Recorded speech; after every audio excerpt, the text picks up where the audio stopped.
everybody. That music can mean but one thing, listeners. It's that time again. That time rolls around every 4 years like clockwork.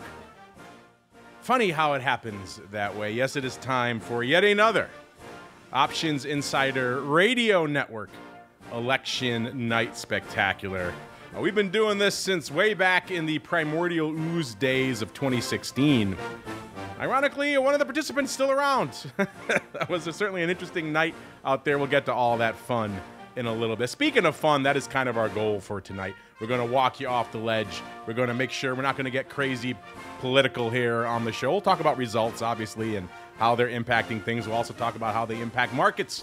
What we saw going into this, we'll see some and analyze some historical data from previous elections, how they compare and contrast to right now, and maybe throw in some fun trivia along the way. We're just going to have a good time, so if your candidate of choice is winning or losing, either way, you can tune in. Get away from the pundits, get away from the talking heads and their spin and their bias and everything else, and tune in.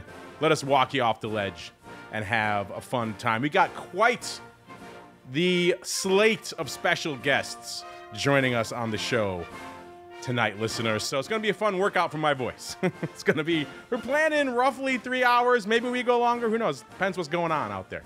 Or pretty much as long as my voice lasts. Whichever one cracks first is how long we're planning to go. And joining me, some might say bravely, others might say foolishly, the man who opted in. He said, I will be your Joan Rivers to your Johnny Carson here for our 3-hour extravaganza. The man known around the globe as the once future and present Dr. Vix / V-Stocks, a.k.a. Russell Rhoads. Mr. Rhoads, welcome to the show, sir. Are you already regretting tying yourself down for 3 hours, sir? Oh, gosh, no. This is, and we'll get into this as we have some downtime, but you and I did this on the fly 12 years ago. We did. We kind of just made it up. I know, and that's really what this grew from. And, I am a regular on Vol Views, but even if I weren't regularly on with you right now, I would volunteer, beg and plead, etc., to be on with all of you guys tonight. I'm very excited about this. I'm very excited we can talk about the markets. I'm sitting here watching, and I know we're just doing intros, so I won't say any numbers yet, but I got a couple of different markets open, and this is more exciting than watching VIX trading. And I said that. So who do we got for the first half hour? We're going to have to change your name to Dr. Binary soon, but we'll get there. Yeah. We'll get all that fun.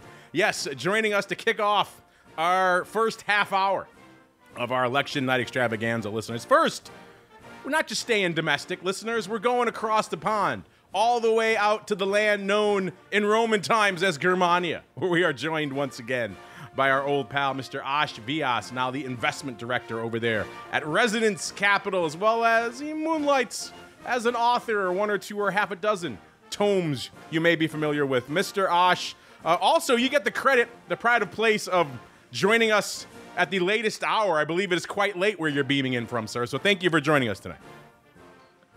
Have to be here. It's a historic event. Election night. Happy election night, everyone. Set the scene for us. What's it like in Germany? Was everyone running around waving American flags and eating apple pie? Not quite. They're all terrified that a certain candidate will win and leave them abandoned to the Russians. Yeah. There's a different perspective over there across the pond, as we say. And also joining us from a little bit closer to home, we have our old pal, Mr. Kevin Green from the Schwab Network. Mr. Kevin, welcome to your first appearance on our Election Night Spectacular, sir. Looking forward to it. Seeing a little bit of action in the futures market, so hopefully it's going to be some fireworks tonight, and hopefully those that are listening that are trading are profitable throughout this time. All right, listeners, let's get down to business then. And business today, if you are in the Uncle Mike camp, who will be joining us later on tonight, a.k.a. a bull, then business was pretty good for you. Now, we were talking for a while leading into the election about vol, and we'll get to all that evolution in the VIX term structure and things in a little bit out there. But we've been saying for how long now on the network, are we going to see just a massive rally maybe after this whole thing is said and done? Hopefully by tonight, but probably more realistically later on this week. Well, the market said, the hell with that. We're not waiting until we have any actual data in hand. We are exploding out of the gate this morning. So we had our relief rally pre-event, which is kind of weird in and of itself. The Dow closing up about exactly 1% today. S&P getting the bit in its teeth, up 1 and almost 1/4%. NASDAQ closing in on 1.5%. So my goodness, all over the place. VIX cash coming in right at the end of the day, right around 20.5. So threatening 20 to the dark side, threatening about 22 to the upside. So kind of all over the place. If you're wondering, these are the 6th consecutive presidential election day gains for the S&P and the Dow. And the NASDAQ somehow skipped one. They only have 5 consecutive election day boosts. Of course, there were other things going on, obviously, than just the relief rally out there today. We had the ISM number showing pretty robust economy out there. So a lot of things feeding into this number, but a lot of people certainly looking at this today and saying, man, maybe we had the rally too early. Who knows? Let's go around the horn. Let's go out to the hinterlands of Germania first, because everyone else is asleep over there except for him. He's so excited by our special tonight and everything going on here. Mr. Aash, what caught your eye? First off, what did you make of this maybe somewhat surprisingly aggressive rally heading into the big event? And then B, what else is catching your eye out there, sir? Yeah, I think it tends to imply, favoring, one particular candidate. The other kind of things I'm seeing is, you're seeing the movement you're seeing in energy, and particularly financials, kind of support that, that theory. But for the most part, there seems to be some exuberance that will have a peaceful outcome.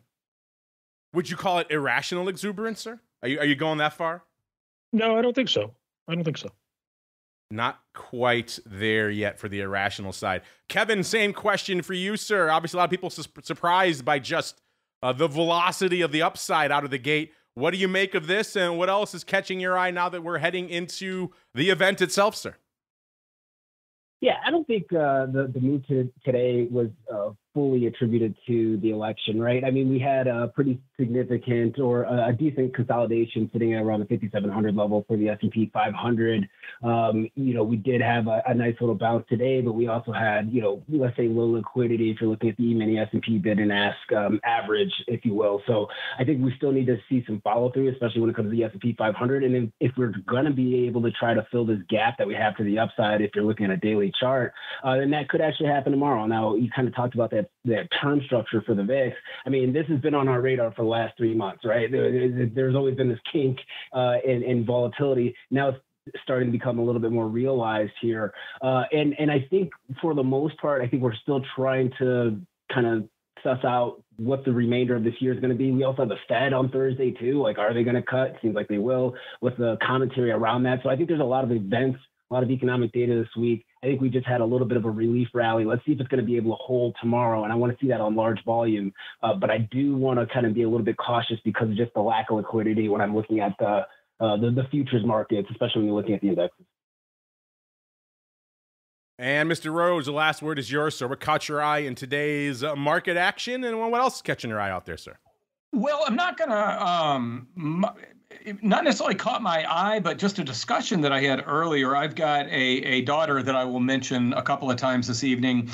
She's working for Associated Press this evening, and she is in charge of the numbers for pretty much all of the swing states. I've lost the list, but she basically, the states call her and then she relays the numbers to the people at Associated Press. And she's got Pennsylvania, Michigan, Wisconsin, Ohio, Georgia. Those are all in the states that she's responsible for. So she's very nervous. She's very excited. We've been talking about this all day long. And she goes to GW, or George Washington, in D.C. That's a school that you would expect to be a very liberal school. And she said about half of her friends voted for Trump, which I was really surprised that she did. We don't talk about, who I think she should vote for and that kind of stuff. I just let them decide that on their own unless they bring it up. But I was really surprised to hear that from, if you hear that from a college student, they're usually at University of Alabama, not at George Washington in D.C. So we'll see if that's a tell or not. All right, I see some folks in the chat saying it's a little quiet. Let us know. We boosted it up a little bit for you. We want to make sure you folks have a good listening experience. So if you have any issues, let us know over there. Let's go around the horn. Kevin, I know you're not just watching vol and VIX. You're also watching a lot of the broad commodity markets out there. I neglected to set the table fully at the top of the show. We had vol coming in, equities rallying, but also we had gold rallying slightly today, up about 0.25% at the end of the day, but still rallying into today's uncertainty. And then we have crude oil getting a nice lift. WTI closing looks like north of the 72 handle, which puts it up about 1%. What caught your eye on the commodity space out there today, Kevin? Well, what I'm really kind of focusing on for tonight in the commodity space as a whole here is going to be really kind of three different areas. So obviously looking at crude oil, I feel like that's the cleanest of the bunch when you're looking at the commodities for the election trade and getting a sentiment on what the market's going to feel, just based on the policies between the current administration and then the former Trump administration, and the concern of drill baby drill and what have you. When you're kind of looking at those previous policies that we saw in the Trump administration, is really trying to encourage Middle Eastern production, especially when you're looking at Saudi Arabia. And so there's obviously going to be a trade of maybe fading crude, even though it's already been fading crude potentially because of increased competition and not only just trying to double down with shale production here. So I'm looking at crude. I'm looking at the 10-year rate futures. So I think that's also going to be a pretty telltale sign there. And then I'm also looking at soybeans. So obviously the grain complex very compressed right now. When you're looking at production levels and inventory levels, very high. Exports are starting to kind of increase and get a little bit of a bump here. But once again, you kind of go back to what is the policy that we see in the previous two, the last two administrations, right? They're pretty much on the ballot here today. And I'm going to get a sense if we see, grain fade, I think that's probably more of the Trump trade. And if you don't see grains really fall off the map, then I think that's going to be the Harris trade there. So that's what I'm keeping my eye out on for the futures market. And that's really what caught my eye today. Gold, I feel like gold has kind of been its own secular trend right now. And so I'm really cautious on trying to, call top, bottom, or what's actually happening with it. I just know that until we actually see the peak or the finishing of Fed rate cuts, that's probably when we're going to see the peak of gold, and then we start to range bound, just like we've seen in the past. You can also look at the 2-year, 10-year spread to get an indication of that as well. So I outside of that, that's kind of what I'm looking at when it comes to gold. There's really no more rhyme or reason to it. I think a lot of speculators are getting into that. You have the central banks, doubling down and increasing physical purchases. So there's definitely a secular shift that's happening with that product. All right, let's look at some shifts out there on the vol front as well. I'd be remiss if we didn't talk about that to kick off the show here with Dr. Vix and, of course, Aash. I'm sure other guests later on will want to chime in as well. I said we're at about a 20.5 coming into the event right now tonight. Of course, we were threatening a 22 earlier today and even threatening a 20 handle out there. If you're wondering how this compares to some recent elections, obviously 2020, bit of an oddball year, outlier year. So obviously vol was, by the time we got to November of 2020, we were fully in the grips of the pandemic. Vol was obviously elevated. We were at about a 35 double at that point of the year. So again, a bit of an outlier, but obviously much higher than it is right now. And then of course, back in 2016, heading into right around the first week of November, so right into the election, VIX cash was at about a 16. So certainly compared to where we are now and back in 2020, it was comparatively mild. Mr. Aash, what are your thoughts, sir, on vol, how it's shaping up and how it's pricing the election right now, sir? Yeah, I mean, obviously it's slightly elevated as a function of the uncertainty, but if you look at the term structure, it seems relatively flat, as far as steepness and that sort of thing going out. So, for now, it seems to have priced in to be indicating a price of a certain amount of inefficiency or uncertainty, but nothing out of the ordinary. I mean, it seemed much steeper back in 2020. Granted, with the pandemic. Many things were much steeper back in 2020, sir. Does that surprise you that they're not really putting perhaps as much juice into this as perhaps you expected? No, because I think there were bigger issues and bigger unknowns back then. Yeah, the lingering prospect of impending doom was certainly lingering back in 2020. So at least we don't have that to deal with right now, which is nice. Mr. Rhoads, same question for you, sir. What are your thoughts on vol as it stands right now, sir, and how they're pricing vol into the event itself? Well, I really don't. You know, the fearful thing about participating in this evening is I'm afraid people are going to hate me for saying one thing or another. But I do think as the day was going along and we started hearing some exit poll numbers out of Florida, especially some places that Trump didn't do particularly well in Florida back in the day. But as that started coming out, it seems like the equity market started grinding higher as the day went along. Now, we know that exit polls had Kerry winning this thing a while back, and that did not hold true. But I do think that part of the market reaction today is I think the market started to price in a Trump victory because if anybody's going to choose violence, to use the Game of Thrones term, everybody assumes it would be the Republicans and not the Democrats. Well, the Republicans won't choose violence if they win. So I do think that the market is starting to price in a Donald Trump victory. Speaking of Trump and actual results, we kicked it off at 6 p.m. Central here, listeners. And already some polls are closing out there. We got a couple of good prizes in the offing right now. The big one, the big prize right now is Georgia. I think given all the heat on Georgia the last few cycles out there, I don't think anyone expects to know those results fully by the end of the night. But Georgia is the big dog right now, 16 electoral votes. And we have Virginia. That one probably is still in play out there, 13 electoral votes there. Indiana coming in at third, 11. Probably going to go red over there if passes prologue out there. South Carolina probably also going to swing that way as well, but I guess we'll see. Kentucky probably going to go red. Vermont probably going to go blue, but we shall see. So those are your big prizes here at 6 p.m. That adds up to 60 cumulative electoral votes available right now. Coming up at 6:30, so we got some weird times popping off here. We have North Carolina 15, so that's a pretty rich prize. And then, of course, everybody's favorite, Ohio 18. That is one of the key prizes. Many people think whoever wins Ohio could win this thing, or of course you could say Pennsylvania as well. But either way, some rich prizes there, and then West Virginia probably going to go red if passed as prologue out there. Mr. Rhoads, do you recall when back in 2016 we were chatting up some numbers and all of a sudden you said, hey, I think Trump just won Ohio. Do you recall that moment, sir? I certainly do. I do recall that moment, and I've also got a chart somewhere that I'll probably dig out at some point tonight, showing every time Trump won a battleground state back then, VIX went up a couple of points. Or the front month VIX future did. I'll be very specific with that. But you could actually see it. It's kind of, VIX would just kind of mess around, and then, oh, he won Pennsylvania. Boom. Yeah, and so on. But you could see the step ladder up as he won the battleground states that nobody expected him to win. I've got the AP open, and are they calling some of them? Okay. Well, I've got the AP feed open because that's who my daughter's working for, and they've got him leading Virginia right now. Really?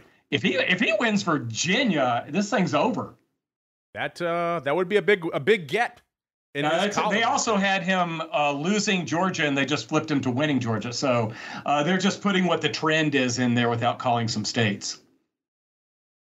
Remember, listeners, if you don't like the results tonight, you think one of the states is wrong, blame Russell's daughter. No, that's right. It's her fault. She's putting the numbers in. Putting the numbers in.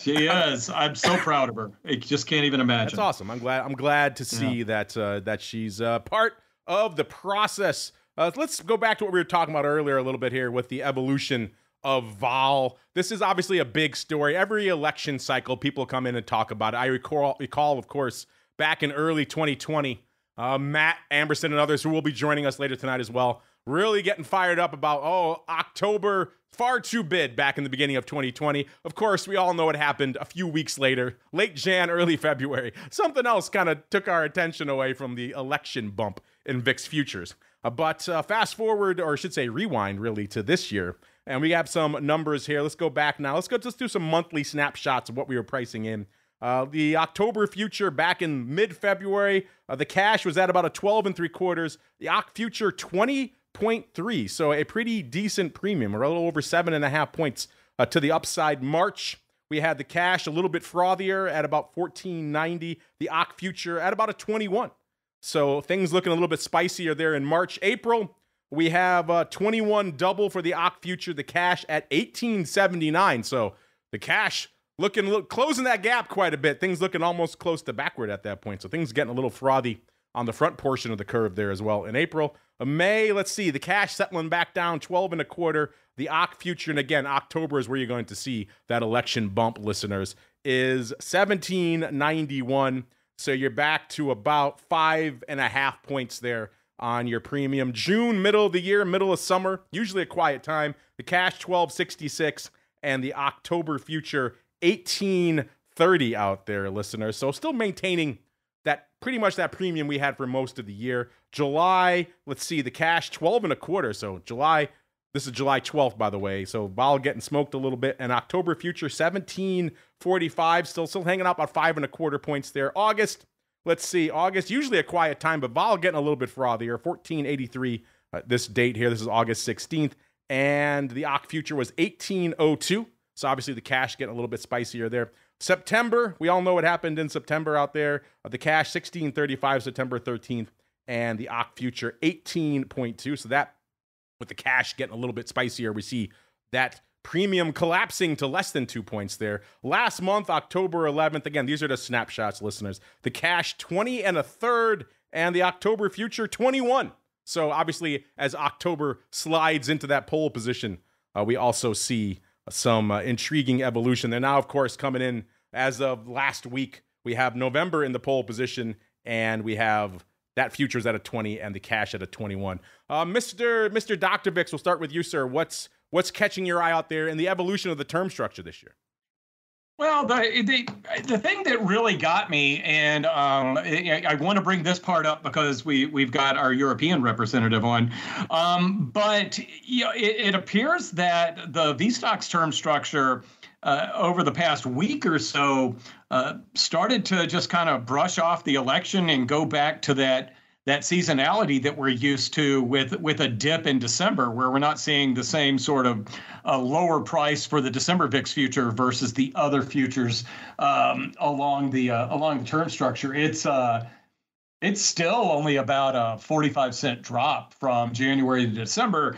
So that change where it looks like the VIX term structure is pricing in not that this is definitely going to happen, but the possibility that this becomes a drawn out event. That, you know, I think VIX is showing that and VSTOXX is not. I'm not sure which one is correct. All right, and Kevin, I know you're coming up against it. I believe you have a soccer game or something tonight, sir. Is that what you're going out to? Coaching basketball. Oh, you're coaching. All right, good for you. How old are the kids? He's 7 years old. So, sweet. So they're already dunking already. Oh yeah, getting him started early. All right, well, give us your thoughts on the evolution of the Vol surface this year, sir, and then any other closing thoughts you want to leave us with, sir. Yeah, you know, once again, I think when you're kind of looking at the term structure for the majority, ever since the November contract or the October contract was actually on, I mean, we've seen this, you know, heightened volatility, and we see a pretty nice drop off when it comes to December. So I think the market's already going to be pricing in the, you know, holiday trade, obviously, and then, you know, once again, we'll get through this. What I will say though, just my final parting thoughts. Just kind of going through the map, it's going to be a long night. Like, you kind of parse through it. If you're kind of looking at some of the trends right now, it's going to be a long night. I don't know if the market completely has this priced in right, and that's all I will say. I'm not going to say one way or another, but there's definitely some laggards there, especially when you're looking at states like Indiana and Kentucky. But obviously, they're going to go for Trump. But if those type of trends that we see, that lag of 3.5 percentage points in some of these rural counties, that actually does hold in some of these states like Pennsylvania, I don't think Iowa's really going to be a contender, but, you could make the case, maybe even in Iowa or what have you. I think it might be something that's more of a little bit more of a nail biter. So I don't want to get out ahead of this right now. It's going to be a long night. We've traded these things before, and I just recommend if anybody's trading these overnight, is make sure it's capital that you can lose and you have the right risk parameters in place, because we can definitely see massive shifts as votes come in. Yeah, I appreciate you guys having me on the show. All right, now go teach those 7-year-olds how to dunk, sir. Will do. There's nothing more American than that, right? That's right. All right. Have a nice night.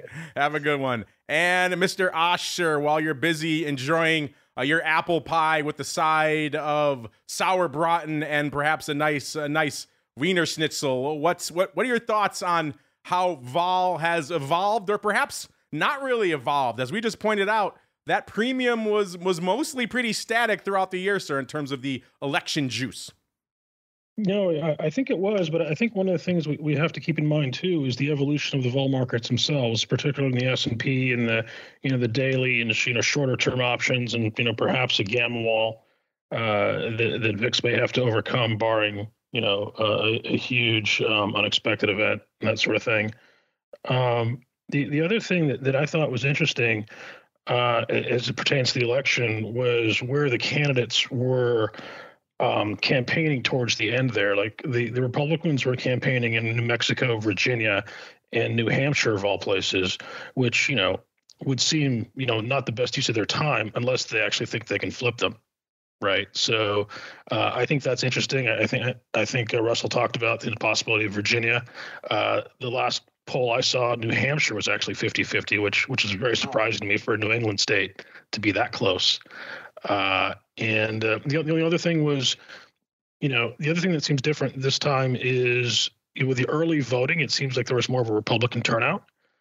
So all of those things are different from what I think we saw last time. And probably the last thing I would say, I would, it's getting late for me out here as well, is echo what Kevin said and say that, we saw this in 2016. You can get pretty wild swings trading this stuff overnight with this kind of uncertainty. So, a bit of caution is probably prudent. Well, sir, I appreciate you staying up late for us. Now you can go polish off that sauerbraten and have a good night, sir. And hopefully when you wake up, we'll at least know what the hell happened tonight, right? Yes, it's nice to be part of history with you. Yes, Mark. I'm glad you could join us, sir. Give us the international perspective over there. Make sure you check out Mr. Aash on Amazon as well, under his pen name, A.K. Vyas, putting out some great tomes. If you want, maybe, let's say, I don't know, an evil, globe-trotting, derivatives trading trader, or I should say terrorist, who also does a side business in murder and kidnap for hire, then maybe check out some of his work. He does some interesting stuff there, sir. And he also has cornered the market on Westerns, if I do say so myself. So when he's not busy crunching the vol numbers, he's putting out some fun tomes you may want to check out. Search for A.K. Vyas, V-Y-A-S, listeners, on Amazon if you want to learn more. All right, Mr. Aash, go to bed, sir. Thanks for joining us. Thank you, guys. Have a good night.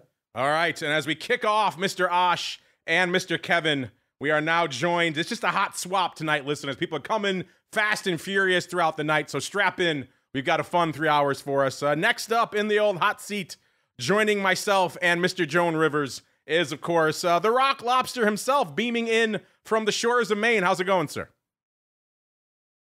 It's going good. I'm following up a bona fide author.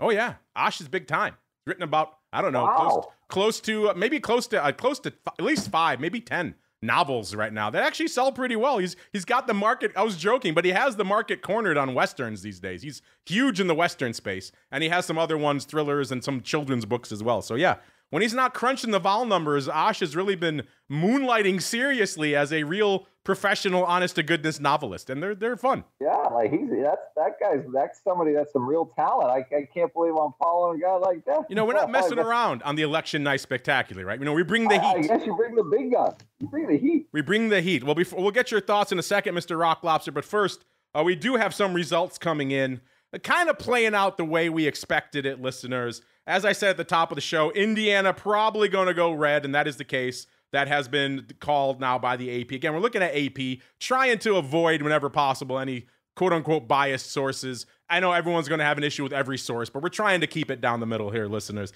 AP is about as down the middle as I think you could get. And of course, you got to trust Russell's daughter punching. I think she's punching in good numbers, so I trust her. So Trump gets Indiana. That gives him 11 electoral votes. West Virginia, no surprise there. That gives him 4 more. And Kentucky, 8 more electoral votes. So that brings Trump up to 23 on the board.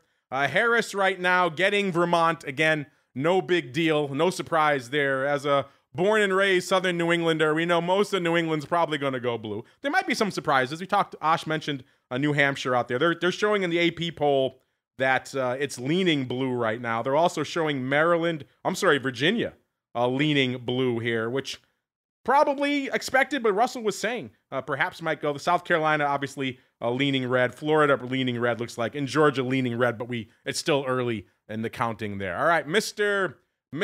Rock Lobster, sir, the table is set. A pretty wild day. Let's start there. What caught your eye in today's somewhat surprising rally, sir? Yeah, I think the betting markets, like you see, like a lot of the online stuff hasn't really moved. I mean, it moved huge over the weekend. You remember that? Like there's a huge swing of the betting lines that almost like they were even again, like all this money flowing out,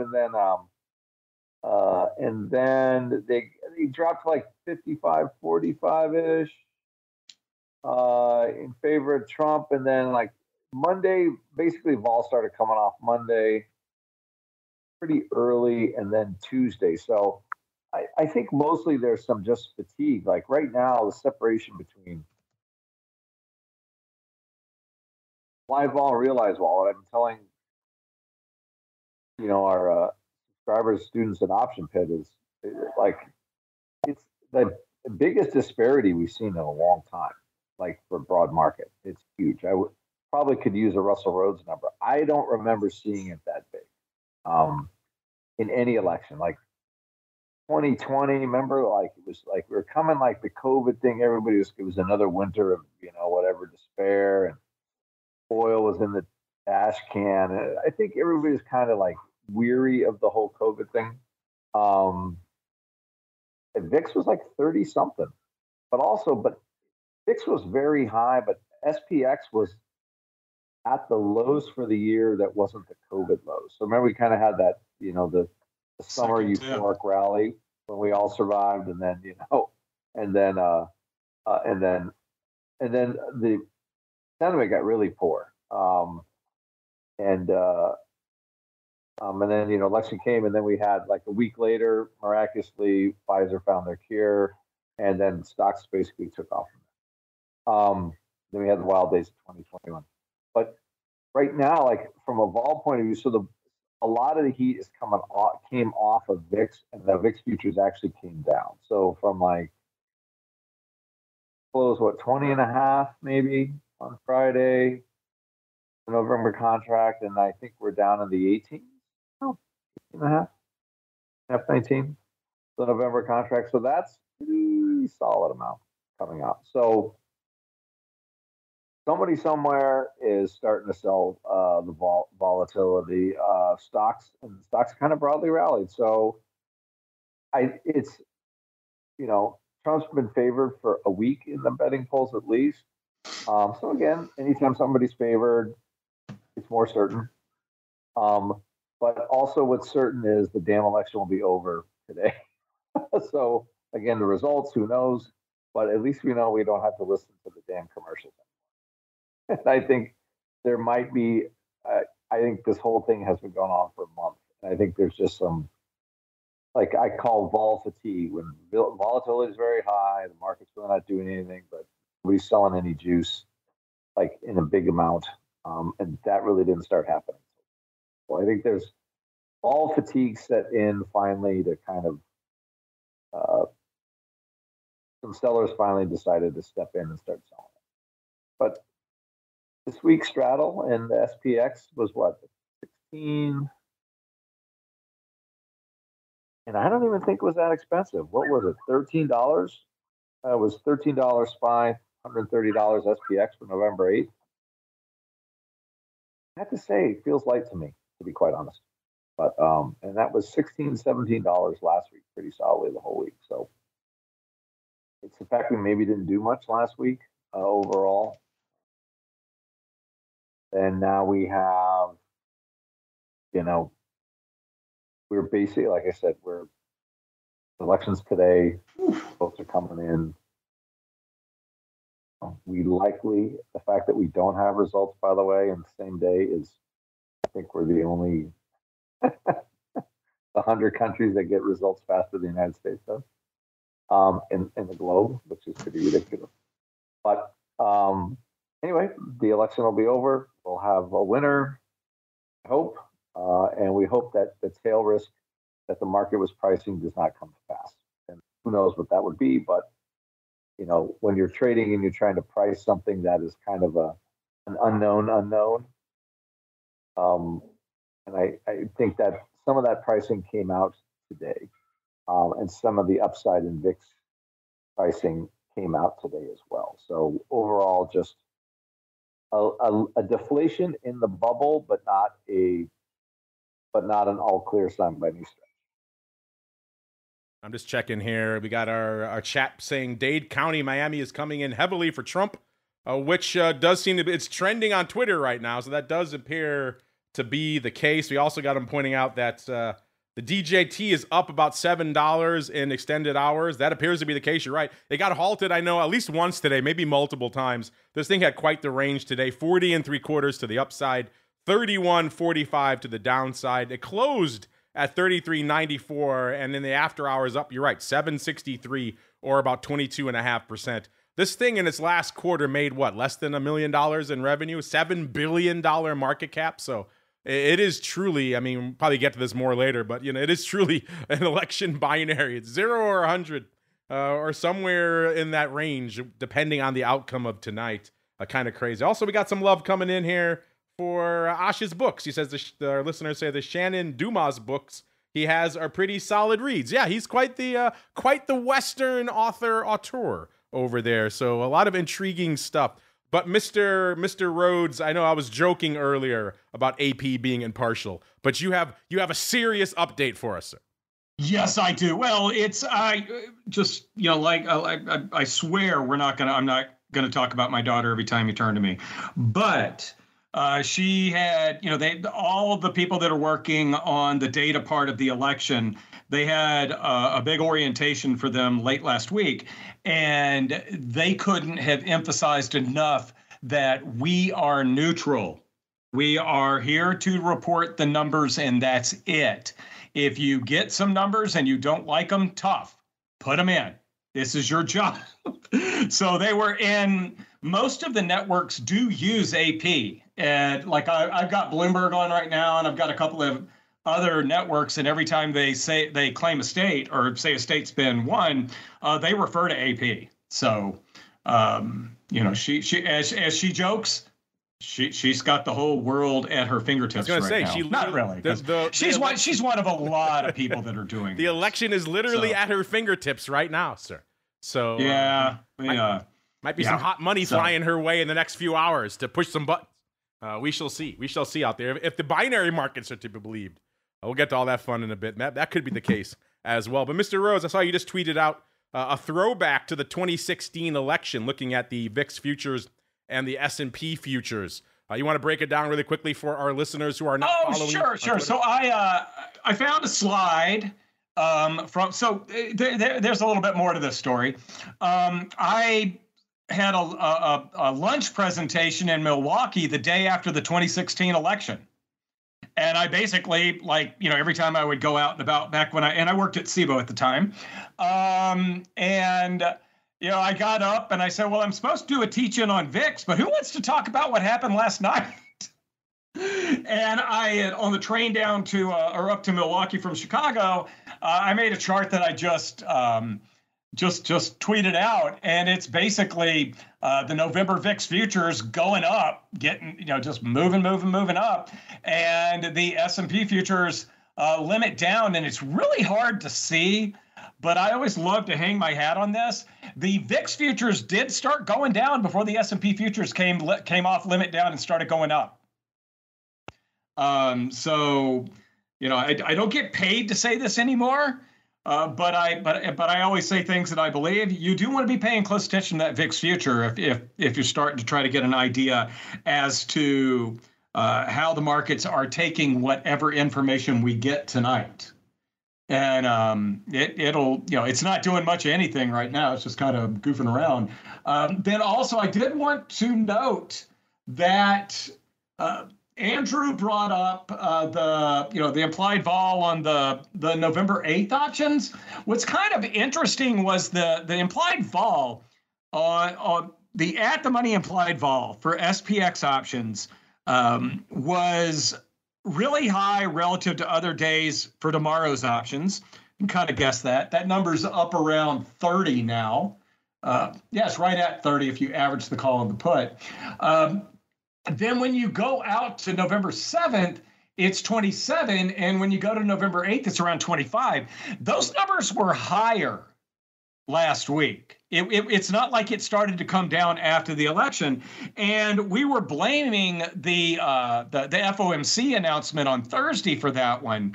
But again, I'm going to go along with my whole, it feels like the market is starting to act like, I don't want to say this is going to be a non-event, but it's not going to be a huge volatility event. And I feel like it's been showing up in the market pricing. It showed up in the way that the markets behave today, but then also looking at how the risk is being, it starts to diminish right after tomorrow's options expiration. That makes me think that maybe this will not be a long, protracted, drawn out thing. Maybe Pettifree can pay out the winners before January 7th. There's no way. You knew I was going to use that. No way you're prying your money from Pettifree's cold, dead hands before January 7th, sir. There's no way. I like that. He's not paying you a cent until January 7th. Hell no, he's making the interest off that money. I know you do a lot with the Kalshi. Is Kalshi the same payout structure? Are they Jan 7th as well? I got to check. I did not look at the rule, the absolute rules on the contract. It does. Oh, it says the outcome has to be verified from the office of the presidency. Oh. On the Kalshi one. So I don't know. I guess that means Jan 6th, doesn't it? Yeah. Well, I mean, hell, if they had been depending on the office of the presidency saying it, they wouldn't have got. I mean, Trump never said it. So does that mean Biden could declare it right now and they have to pay you out by a Kalshi's rules? I don't know. That contract's still open. Yeah. So the contracts are still open as well, and then they after the contract closes, they'll pay you out 2 hours later. Timeline and payout. You know what? They're using January 20th for theirs. Oh, wow. Even later. They're using January 20th. Not just, it doesn't have to be. This market will close following the inauguration of a non-acting president for the term beginning January 20th. And, that non-acting is not such a bad thing to throw in there. Because, I don't want to be all dark and everything, but, Biden is getting up there. And, God forbid something happens to him health-wise between now and January 20th. Kamala Harris could serve as president for a couple of months. I love how we're giving Pettifree a hard time for not paying out until Jan 7th, but Kalshi's going all the way. Kalshi's you have to be inaugurated. Forget about certified. And not until you put your hand on the Bible will they release a single red cent to anyone out there. Interesting. Andrew, how much attention have you been paying to these binary markets out there, sir? Well, we've been paying so much attention that it like how do we do this stuff? So yeah, I was watching them. They popped up in my IB screen every day. So every day I saw it. So it gives you a good flavor. I mean, you're used to. The stock market in general, it's just people like their opinion. Your opinion is your position, right? When you trade or you invest, like, okay, I think that's going up. I'm going to buy it. So I think in general should be a more real, indicator because at the beginning, when Harris first came out, it was pretty strong. Harris, she came out with a big bang.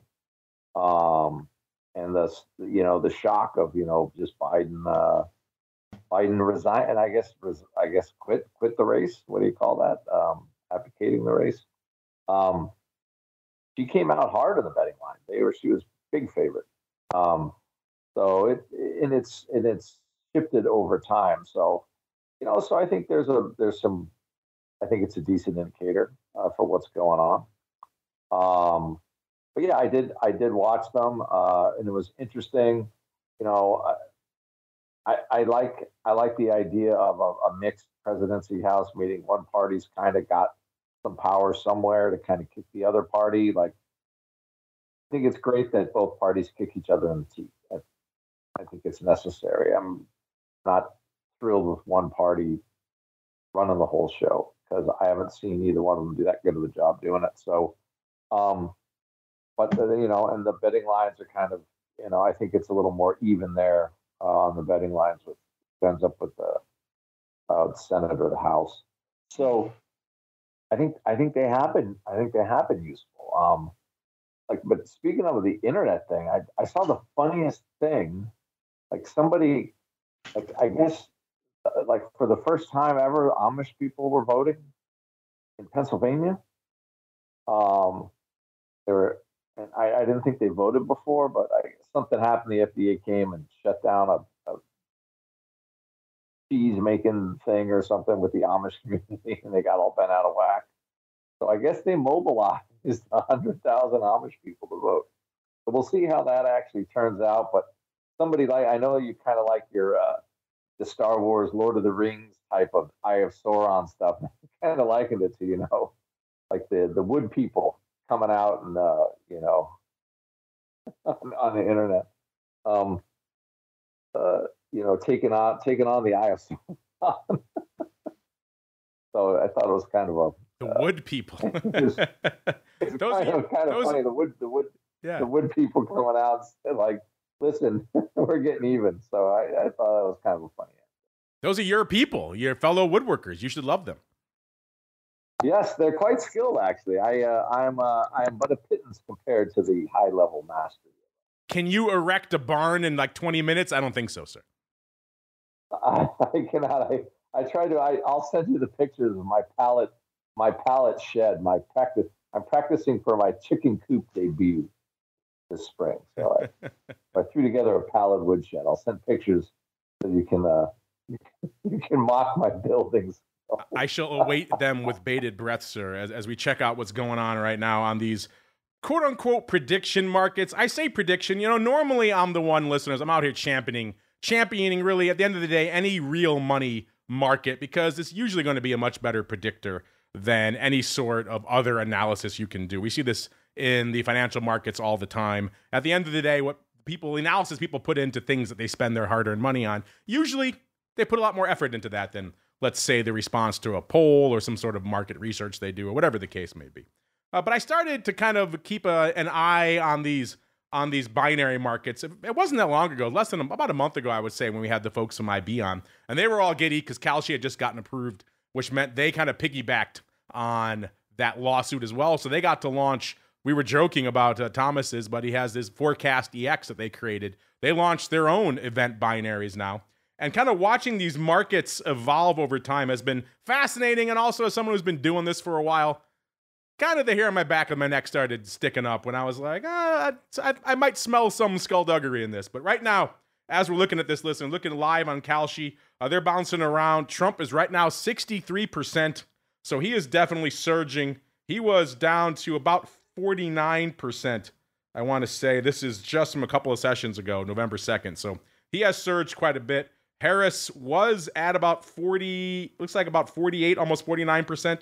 That was back around that same time frame. Now she has dropped to 37% right now. That is on Kalshi. If you look at the Forecast EX markets, you have Harris. Will she win? She's at a 39 cents, which is effectively 39%. The binaries are priced as probabilities, listeners. And Trump is at 66. So we're seeing some similar action. But what caught my eye, and I'd like to get Russell's thoughts on this as well, because I know he's been working with the Kalshi folks. He's been looking at these markets for quite a while, is how these markets really started to diverge. Even a few months ago, people were coming on this network and they were like, oh, it's in the bag for Harris. It's in the bag. All the early polling data says she's in the lead here, here, here, and here. And I cautioned everyone even then. I was like, we don't know the day of who's going to win this thing, let alone a couple of months out. But no sooner did we start hearing that than it really looks like it was about a month ago. I want to say it was around October 8th when we started to see some, let's just say, divergence in these markets. I pulled a screenshot here from what we were looking at back when we were talking about this with the IB folks on October 8th. And at the time, their markets, Trump was at 48% and Harris was at 52%. So she was at a slight majority probability to win, ever so slight out there. What happened shortly thereafter that, on October 10th, looking here at Kalshi, we started to see just extreme divergence. Trump bid all the way up to 65, 68% maybe. That really started me thinking, I think there's some skullduggery here, especially when we started seeing these markets advertised as effectively being great predictive markets. And so what you saw now is these markets being advertised as effectively poll results. It doesn't take a genius to think, well, if they're spending billions of dollars on a campaign, allocating a few million, and of course, Wall Street Journal did some digging. They uncovered this quote-unquote French whale who spent about $30 million on Polymarket, a different market, but they all tend to move kind of in lockstep. $30 million to bid up Trump. They tried to uncover whether he had any political ties. They were unable to do so, but it certainly seemed like a bit of a question mark. So when you're seeing all these markets being advertised everywhere as effectively being predictive, more accurate than the polls, it's not a logical leap to think someone would just spend a few million, 10 million, 30 million, whatever the case may be, and now all of a sudden you have a poll that you purchased that looks the way you want it to. So that really kind of started raising my hackles. But Russell, I know you've been watching these markets for a while. You've been, I think, working with the Kalshi folks for a bit too, so you're pretty familiar with their products. What are your thoughts of these markets, and also kind of what we've been seeing from them over the course of this cycle, especially this wild divergence we saw over the better part of the last month, sir? Yeah, I couldn't, where they started to widen out, and when I say widen out, and as we've been talking, since we started, Trump's gone from 52 to 67%. I mean, I don't know what's really, I'm trying to watch a whole lot of things at once, and we're 4 minutes from getting a lot of states, but I don't think there was a whole lot of volume dollar-wise. In fact, even just a couple of weeks ago, when you look, you can see the dollar volume, and the dollar volume on Kalshi was only about 30 or 40 million bucks. It's $281 million now that is being wagered just on the who will win the presidential election. And that one of those spikes for Trump was finally a good lesson for me to use in the classroom on how liquidity works. Because somebody did put a lot, like you said, that French whale or whoever bet that, the rumor is 30 million bucks on one side of this thing. Well, you've got to find the other side of it in a very, very illiquid market, and a market that not a whole lot of people are looking at. Plus, there was a moment where you could have paid 49 cents for Harris to win and 48 cents for Trump to win on a different site. So, if Sam Bankman-Fried were not in jail right now, we would have an entity that would take advantage of those arbitrages and keep this market more efficient. We got to spring that boy tonight to help us out. And for people that don't know, that's how he originally made money, was he figured out there was a way to trade between South Korea and the U.S. on Bitcoin where the prices were very different. You should make that a hashtag tonight. Hashtag free SBF. That's the old Raise Bandits. Yeah. Those guys made like millions of dollars just taking, when all the old option wars in the 90s. Yeah. Right. You're trying to win volume from the other exchange. As a market maker, you just gave up a bunch of money to the other floor. It's crazy. You mean our buddy Henry, the flow master, who was an infamous Raise bandit back in the day? Yeah. I did not know that. I knew he had it probably seeded his venture for a trade alert. It probably did. He probably took some of that out of my own pocket. Just selling me 100 Delta calls all day in my face. The irony of him coming back on your show after you financed his trade alert thing is pretty sweet. You have to ask him. He owes me. He owes me. Well, he's working to pay me back. He's getting there slowly but surely. He's working.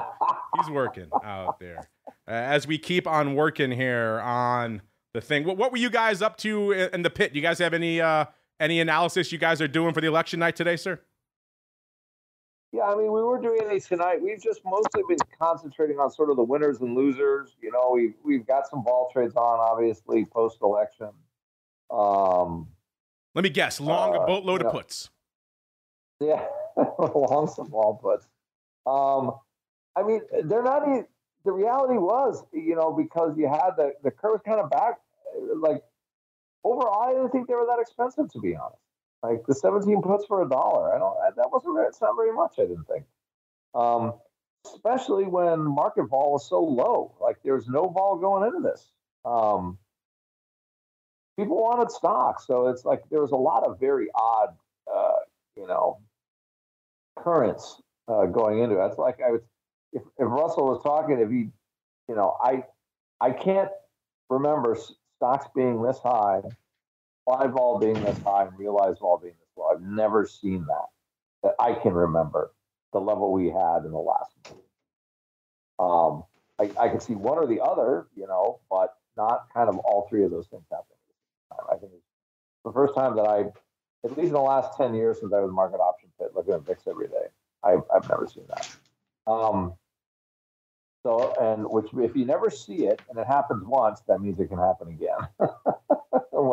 After I've learned anything about trading, if you've never seen it again, I've never seen this before. Then it happens, it'll happen again. So just as a little reminder.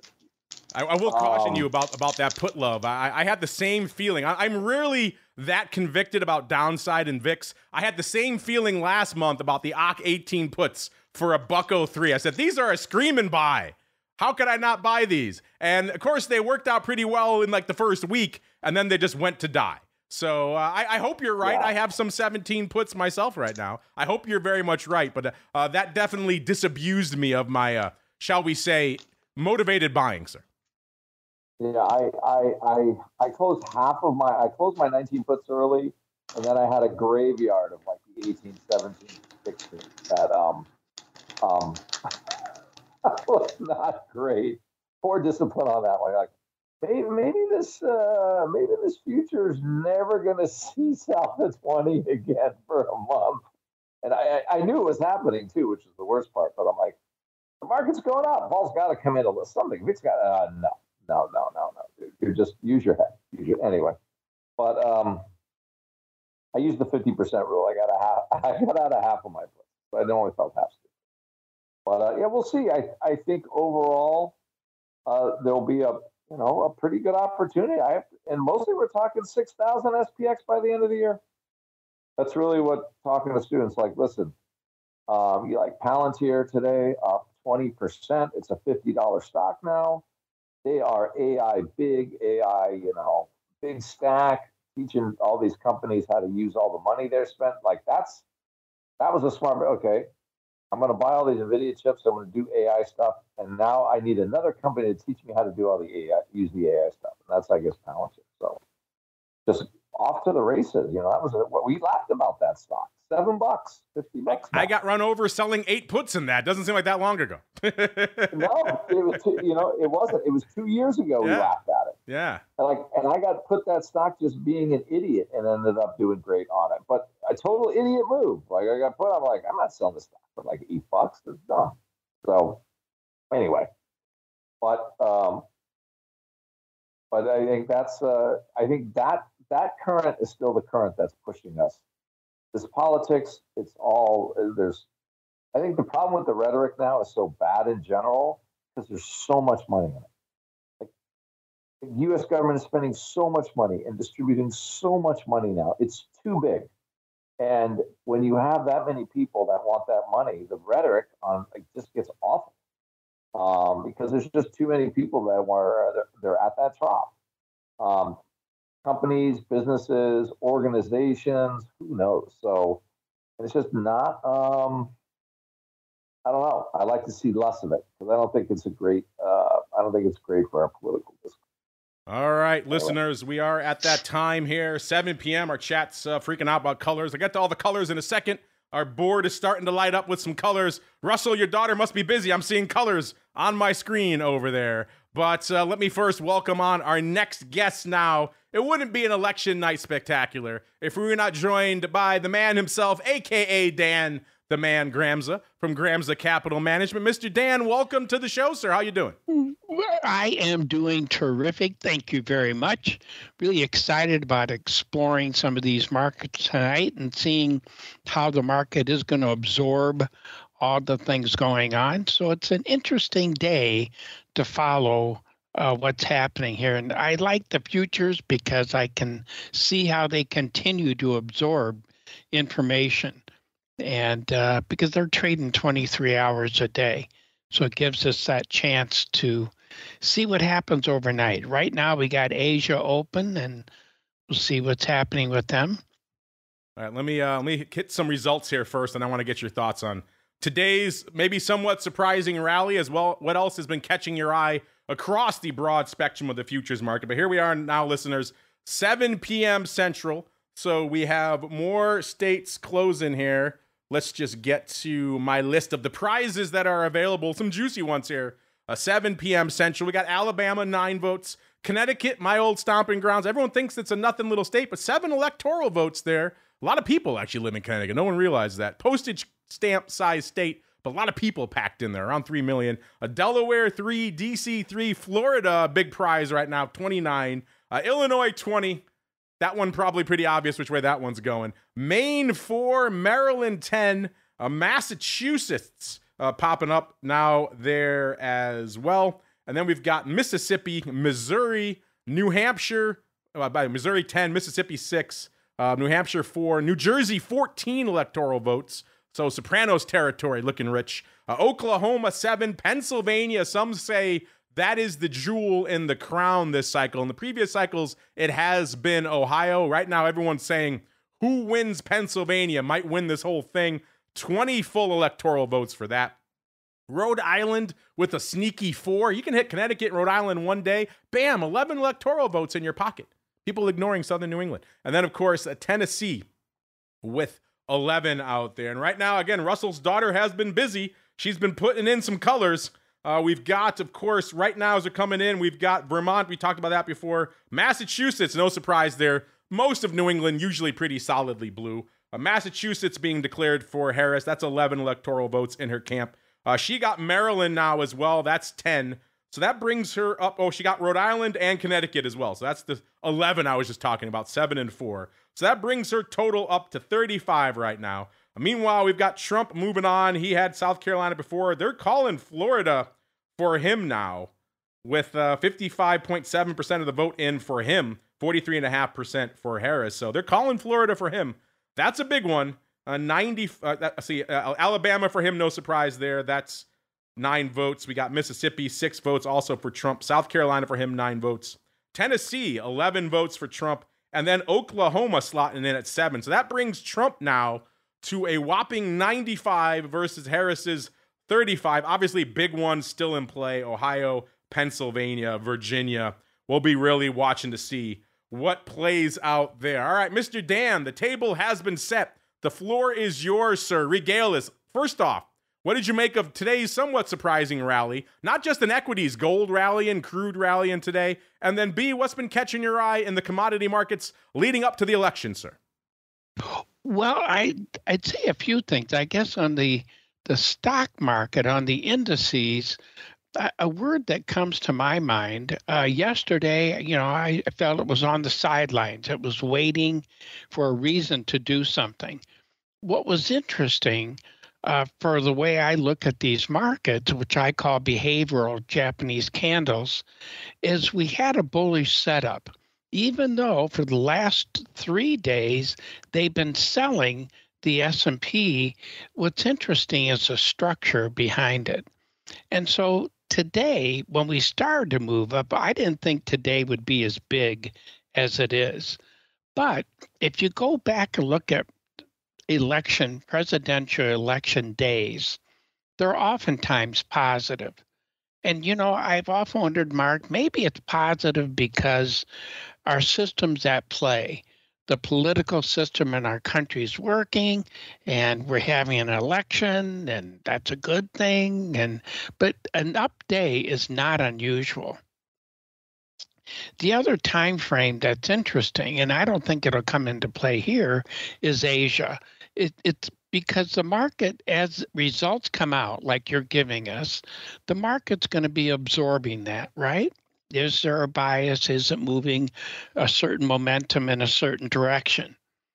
And so Asia can be important. But, if you remember last go around in 2020, we didn't know Biden won until Saturday. I don't know if we're going to go through that this time around, but that's something to keep in mind. We're not going to get a result tonight. So then how does the market position itself? And something else too, we got the Fed speaking. We got the Fed telling us, hopefully, what the market's expecting, a 25 basis point cut in Fed funds, which wouldn't be surprising. We've got the economic foundation in place to support that, I think most people feel. And then I think what the market's also going to be looking at are what hints do we get about what the Fed's thinking going forward? Will we have another rate cut, or are they going to say, no, we're done for the year and we'll readdress this next year? So I think the market's going to be looking for those clues as well, too. So overnight, like right now, the S&P is up. The stock indices are higher. But do I look for a dramatic move? No, because it's still waiting for information. And, usually when markets, especially stock markets, when they have uncertainty, which is what you have during the election, you usually see the market rotating back and forth. You see a little more volatility. So far, it has been somewhat orderly. So, can it continue? The S&P is marching along that way. It's the strongest out of all the indices. NASDAQ is up. Dow is up a bit. Although today's Dow action was not very strong, it is showing some follow through in Asia. And one of the ones that's the strongest is the Russell, Mr. Russell. And we have Russell with us, too. How about that? You can't beat that, huh? Yeah. Well, Russell, I have to tell you, your index is looking pretty healthy. And it's not looked healthy in the last couple of years, but it's finally starting to pick up. It was ridiculous 8 years ago when Trump got elected. Between election day and his inauguration, it was gangbusters, and then I think it underperformed ever since. The last few months we've been a sideways market there, and we're not out of the woods yet either, but we're getting there near that swing high. So something you said, Dan, and I teach at a college, so I talk to people that are around and have not really experienced elections in the past. And you used a phrase that we hadn't used yet, but I always have in the back of my mind, and it's the system. And I truly, truly, truly believe in our system. I do. There are checks and balances in our system. I've had this one in my back pocket and been waiting for the opportunity to use it. They often refer to the president of the United States as the most powerful person in the world. I don't think they are. I don't either. And the reason I say that is because Kim Jong-un can take his uncle and blow him up with an anti-aircraft gun and nothing happens to him. Our president can do an awful lot. But there are checks and balances in place that that do regulate their behavior to a certain point. I would say that we were debating this. I was debating this with some graduate students, and they were like, "Okay, well then who's more powerful?" Well, Vladimir Putin's more powerful. He can throw 500,000 of his own people into a meat grinder and nobody does anything to him. I don't think the public would allow a sitting president of the United States to enter a war the same way that Putin was able to. So, and that's why, even if you're not happy with the person that wins, and I remember talking some people off the ledge when Trump won 8 years ago, you got to have faith in the system. The system is in place to keep our worst fears from coming true. And, I do think I agree with you that part of the market kind of settling down and working its way higher without a lot of volatility. I personally was expecting some sort of sell-off during the day after about the first hour this morning, just because I expected election-oriented volatility, and I was wrong. And I think that our system, which is not perfect, is better than just about anything else out there. And one of the reasons that I think it's better than just about anything else out there is we're not electing a dictator, and we're not electing somebody that gets to do whatever the heck they want. And Andrew, who was on in the half hour before you, was talking about how, having the House of the Democrats, the Senate's going to go either way. And then, maybe Trump gets elected this evening. Having, things split like that, it keeps things in order. And our system is set up in a way that, we've got all these great checks and balances. And when they're in place and a whole party is not in charge of everything, I actually think it works for the better. Well, Russell, I got to tell you something that when you brought that up, what brought to my mind, and this was a study done by Stratagas as a research partners. And what they did is they went from 1933 to 2022. They excluded 2001 and 2002 because Senator Jeffords changed parties. So they felt that knocked it out. But if you look at, do you have a Democratic president, Democratic Congress? Is that good? Is that bad? In terms of return, now we're talking about S&P. So just a couple quick numbers. Democratic president, Democratic Congress. The return, average return, 9%. Republican president, Democratic Congress, 4.9%. Democratic president, Republican Congress, 13%. Republican president, Republican Congress, 12.9%. Now, let's go back to what you said. Divided. Democratic president, divided Congress, 13.6%. Republican president, divided Congress, 13.7%. So your comment about balance seems to be the most productive economically on the S&P 500 when we have either party, Democrat or Republican, and a divided Congress. So I think you're right about those checks and balances. Oh, I think they're good. And I actually had a student from China ask me why every time their government tried to help out the economy, it just made things worse. And I said, because the best thing government really can do is stay out of the way as much as possible, especially, when we're talking about the economy. And, that when you've got a little bit of a split and they have to compromise on things, you in a roundabout way can think of that as being, out of the way, for lack of a better way to put it. So. Well, you're right. The people, it's interesting you mention it. Last time I was in Shanghai, I was teaching a course for a prop firm, and this issue came up because they were trading currencies. And the issue was, the yuan and where it fits in, and de-dollarization, trying to get rid of the dollar that we're seeing attempts at. And the thing that also separates us from China is they have a managed, let's say, currency rate.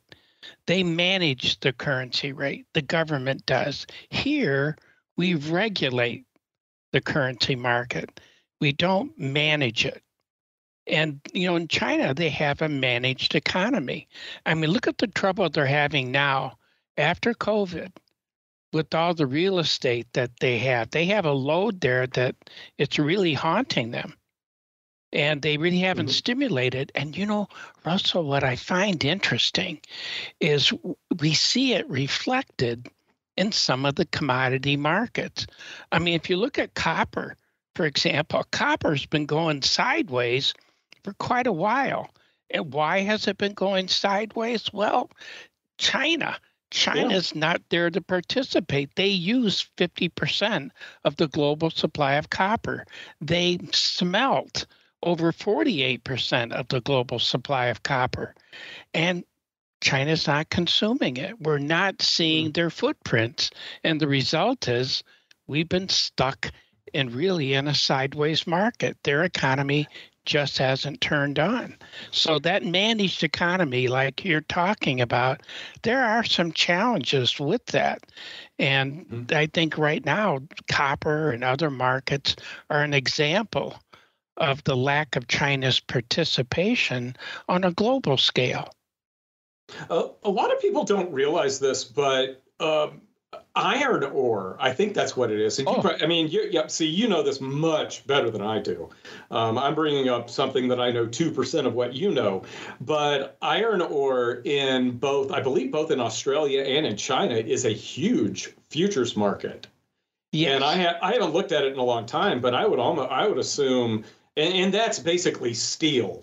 For my understanding is that's basically steel futures, for no other way to put it, because we don't really have steel futures, and that market is a clear indicator that China's not doing a whole lot, but also China might not have a whole lot of money to spend. Well, that's a good point. Australia is the world's largest exporter of iron ore, and China is the world's largest consumer of that import.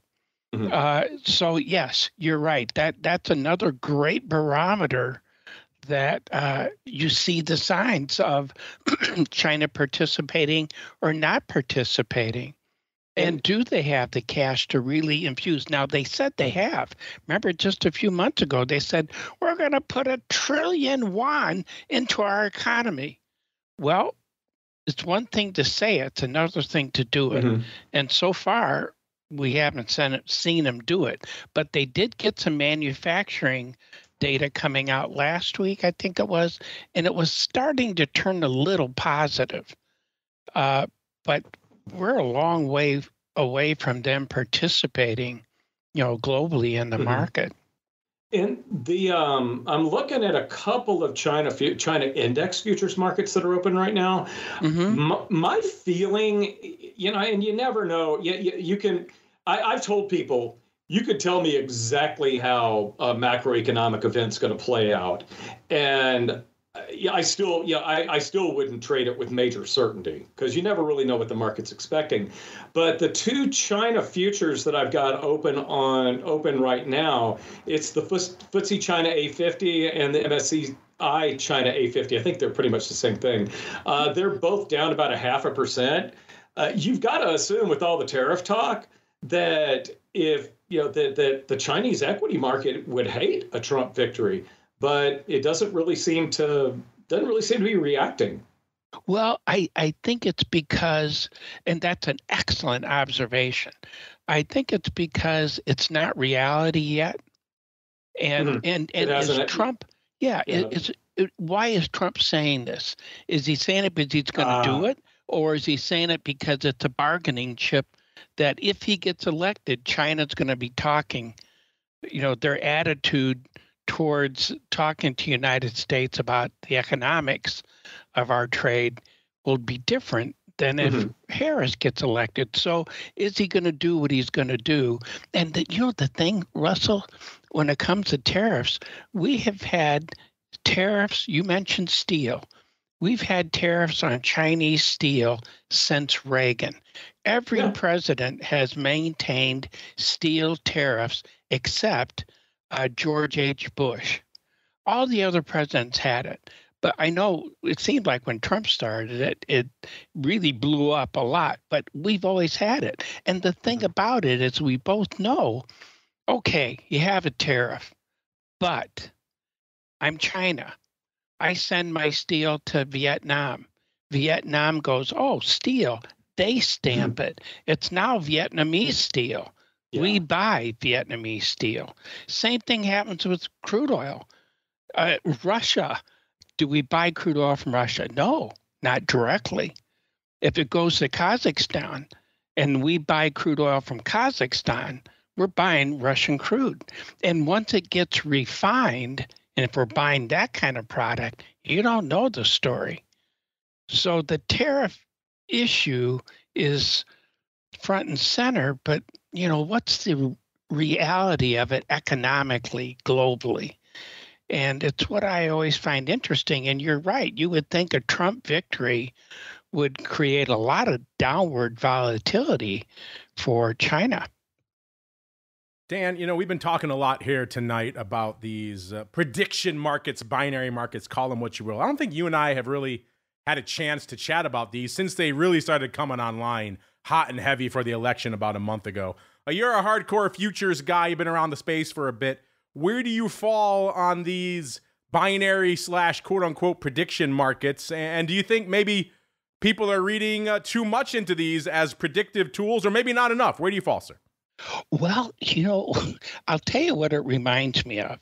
And you guys probably remember this, and I don't remember what presidential election it was, but I remember some guys off of the SIBO floor making an election market. It wasn't a listed market. It was just a private, I guess you could say, market on the election.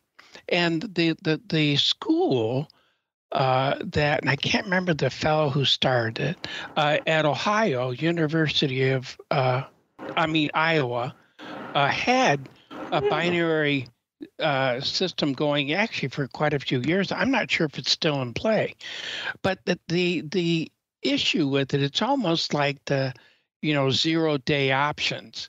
It's a way to express an opinion, and I suppose cumulatively, does it give us an attitude? Because that's what we're looking for, right? Does it give us an attitude of people? Does it give us a way to look at a vote, a commitment, and or is it deceiving? Do people, if I want a certain candidate to win, do I try to influence the number of options that are out there, a number of positions I take, I should say? Is it totally unbiased? And so I think those are things that kind of float around in my mind. I think it's interesting. And it seems to me, I don't know if this is good or not, but it seems to me that if you look at the plethora of gambling apps that you see out there, you have a large segment of the population is getting used to this idea of on off, because that's really what we're talking about. And so I think we're going to see more of that. The CME came out with the event contract, which I thought was an interesting idea. I didn't think it was a good, I should say, I didn't think it was a very good product because of the way it was priced. It was priced for the market maker, which makes sense. There was nothing wrong with it. It was, if you look at the pricing of it, it's exactly what it should be if you're a market maker. If you're a trader, it's hard to get an edge there because of the way it was priced. And now we have this forecaster product with IB, with that entity promoting out there. Excuse me. So I don't think it's a bad thing, but I'm cautious of it in terms of what it really represents. It's one thing to say I vote for by my action in a market for so-and-so, but is that who I voted for, really? Do people trade their conviction? Yeah, that's kind of what I was getting at with that. I was like, do you feel, I mean, you've been watching these markets for a long time, especially on the futures side. Do you feel the whiff of skullduggery about these markets, sir, especially leading into a big event like this where billions of dollars, if you're going to spend $20 million buying ads on Facebook anyway, why not spend that much bidding up a binary, right? Especially if you think you're going to win anyway. Yeah, you know, Mark, it's a great point. I don't know. First, but I don't know how we would track that in terms of saying, look, this is really what's going on. And it may be clean. We don't know that either. But I guess I don't think it's a bad thing, but I'm cautious, I guess is the way I would think about it in terms of what it represents. Can we lean against it? You know what it reminds me of? You guys remember when, well, like when we first started seeing size coming off the floor, and you could look at, I remember doing things at the SIBO off the floor, but helping a guy on the floor, looking at, hey, we got, X thousand bid at 20. Oh, okay, well, we can probably lean against that, plan on buying, 21s or whatever. But then we started, and at first that worked. But then we started seeing all of a sudden when it got near 20, that order's gone. It disappears, right? The smoke and mirrors of looking at order flow that we started to have to deal with. And it kind of makes me think about that with these things. Do we see smoke and mirrors in there to manipulate the market? Somebody who's good at doing that. Do they, show size at certain levels, but only to pull it to create a certain behavior in the market? That is the question right now, listeners. Let's check in on how these markets are pricing in. Let's look over at Forecast EX first. Harris kind of vacillating around Trump as well. Trump up to 71% right now on Forecast EX. So if you bought him back when he was down, I think the lowest he got was, high 40s, maybe mid 40s. Then you got a bit of a bargain, at least right now, because you can get out for 71 cents. Harris down to 36%. So if you think Harris is going to pull a rally out of this, then maybe you got a sweetheart deal out there. Kalshi keeps bouncing around. Looks like Trump 66%, actually just ticked up, 67% out there, 34% for Harris. Robinhood also getting in the game as well. I don't think on this computer I don't have a Robinhood account, so I can't access it live. Maybe Mr. Dr. Bix can. But I'm looking here as of yesterday. It looked like Trump was leading 55% to 46% for Harris. They also were bragging 100 million contracts had traded in less than a week on the Robinhood marketplace. So getting some action out there as well. Speaking of action, the action in our election night extravaganza continues, listeners, because if one Dan wasn't enough, we are also joined by a second Dan, the black-hatted one himself, Mr. Dan Passarelli from Market Taker Mentoring, what the cool kids call Mr. P, welcome to our election night spectacular, sir. Hey, gentlemen, how are you? How are you holding up tonight? Yeah, right. Hard to believe, already almost halfway through this thing. Unless Russell and I can make it till midnight, then who knows? Then we're just getting started. And Dan, brace yourself, because also joining us right now, your nemesis in life, the man who I believe owes you, I think it was $10 million from our last with election. Interest we're about yes, there. From our producers are evil. They put you two on together because yes, it is Uncle Mike Tosaw from St. Charles Wealth Management. Uncle Mike, how welcome the hell to you are as well, sir. The Welcher is here. Doing well. Now, I want to say for the listening audience, I have requested information on where I can send the dollar numerous times. I'll do Venmo. I will do whatever, but send it to me, and I will be more than happy to pay my gambling debts from 4 years ago. Mm-hmm. All right, I'll believe that when I see it. Mike, he's been on me pretty much every week on our OBC. So where's my dollar from Tosaw? I was like, I don't know. I'm not Tosaw. Contact him. I've been forced as to be the intermediary here on this. I don't appreciate it. So the two of you settle your bets like men. All right, let's go around the horn. Let's start. Let's start the way we went. Let's go out in the order of the Welchie versus the Welcher. Let's go out to Dan. By the way, Dan, looks like you got some fans in our chat. They've been waiting. Like, where's Dan? And, hey, all right. I think your mom's in the chat, so she's like, "Where's my son? Where's my son, Dan?" But Mr. P, sir, obviously an interesting start to election night here today. A strong rally out there in the markets. What was catching your eye out there today, and indeed in the lead up to this big event, sir? Well, I mean, it's been interesting, and it's going to be even more interesting how this plays out. But, you know, my thing has been markets hate uncertainty. You got uncertainty. That's why we were down the last couple of days. And I don't know, there's a lot of psychology that goes into the markets. So I think that maybe today the market just saw, hey, look, here we are. We're at the end of this thing. Nothing that crazy happened. We should get an answer soon. And I think that's why we ended up rallying earlier. Maybe this rally here, I don't know. The research I've been doing shows that I don't think it matters which candidate wins. The market usually rallies within a week following an election. We got somebody chiming in our chat saying, "Yes, I am Dan's mom." So there you go. Your mom is literally in the chat. She's Dan. In the other room. Mom, see, you gotta say, "Mom, get off the computer." You're gumming up the works for everybody else.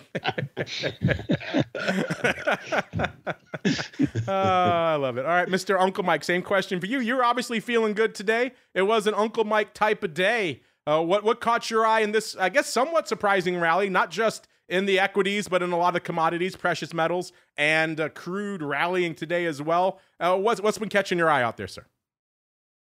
Well, no question. I mean, just watching the post-market action of DJT, I'm guessing that's already been talked about at some stage on this election special.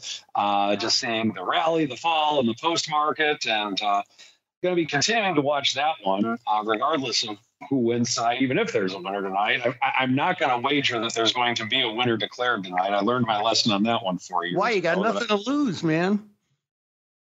I don't know. You want to go double or nothing on something, Passarelli? Ooh, I like it. Let's go. Let's turn up the heat. Double the stakes. We'll figure something out, maybe. We'll see. All right.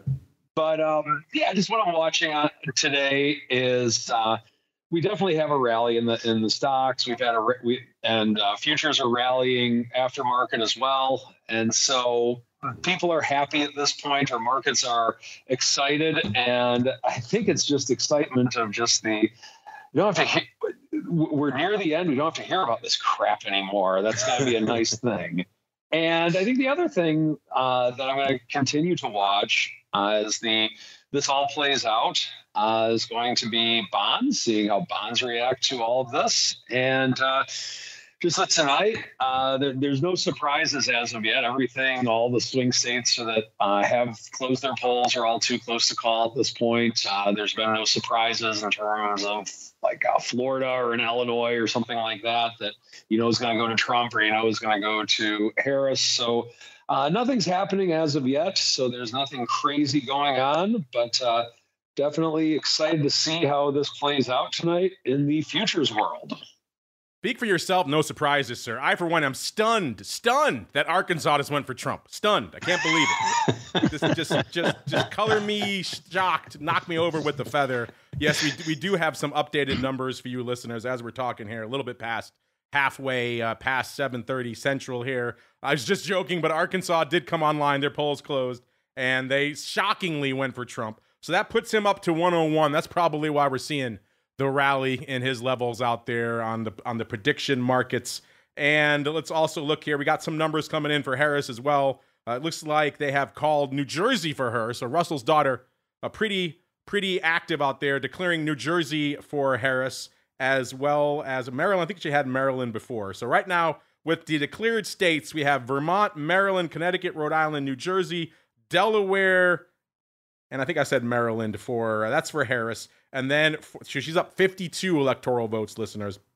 And for Trump, we have Florida, South Carolina, Alabama, Mississippi, Arkansas, Oklahoma, Tennessee, Kentucky, West Virginia, and Indiana. No real surprises there, maybe with the possible exception if you thought maybe Florida was in play there. So right now the math playing out pretty much as we expected. Trump roughly double what Harris has in terms of electoral, but again, big states still in the offing.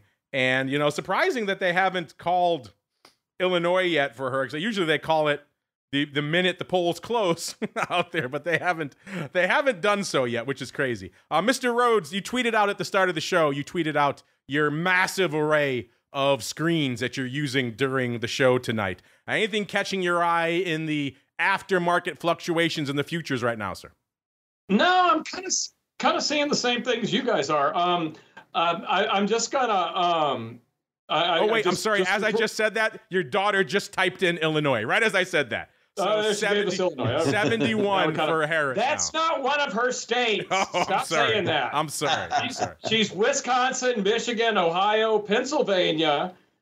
She's Georgia and Ohio. But it's like she got assigned 8 states and 7 of them are the swing states. Oh, so they trust her. So for those guys that are just my daughter's working for AP and she's the person that puts the numbers in that gets sent out to the networks. Wow, that's cool, man. Hey, that is cool. I know. That is exciting. Cool. I know. So yeah. She's absolutely thrilled. I'm thrilled for her. My very, very, very liberal sister just called in a panic saying Harris is going to lose. Oh, she watched. I had to get off the phone with her. Thank you for getting me off the phone with her, so I could talk to you guys. But she, we're talking about, just color. There's one of them right there. But is she watching the prediction markets, or is she just watching the electoral count? She's just watching. Trust me, my sister and I are very, very, very different people. She's a wonderful person who has worked her whole life in a bakery, baking bread at 4 a.m. That's what she does. We're very different people. So, she's most likely just watching the news. And is like, well, hold on a second. All the news that I watch, and I wonder if this is happening to some people, where it's all the news that I've been watching has told me that, that has led me to believe that, Kamala was going to win this thing. And it might be, this might be kind of a shock to some people that don't approach these things. I don't want to say neutral, but just unbiased. And I do want to loop around to the prediction market. My PhD is in behavioral finance, and you can't tell me that 66% Trump, 34% Harris doesn't have something to do with a little bit of behavioral, the kind of people that maybe are involved in Kalshi markets are more likely to vote Trump and be more excited about Trump winning than Harris winning. Are you saying it's just the number of the beast for Trump? Is that what you're saying? I don't think it's skullduggery like you say, like people are trying to do anything but I do think there's a behavioral aspect to it that is skewing the numbers. People have argued that Kalshi mostly overseas, mostly crypto head. Some folks call them crypto bros. I won't say that. We have a lot of crypto listeners on the network, but they're saying it mostly skews young, Caucasian and male for the most part. So they're saying it's a skewed demographic. There could be some of that at play. There's probably a lot of things at play. I'm never one to not point out skullduggery when I sense it. And my spidey sense has been tingling about these markets for a while, especially as I mentioned earlier, that big divergence we started seeing on some of them like Kalshi and ForecastEX around October 10th, which really was apropos of nothing. There were no big developments in polling or anything else that would really lead to a massive surge for Trump and a massive downturn for Harris. That's exactly what we saw. Dan and Mike, I'm curious your thoughts on these predictive / binary type markets. They're all the rage right now. People are holding them up as good, if not better, than polls, what leads me to believe that maybe there's some skullduggery afoot, because if they're being broadcast and marketed as polls and trumpeted on the airwaves, it's a poll you can easily buy. So why wouldn't you?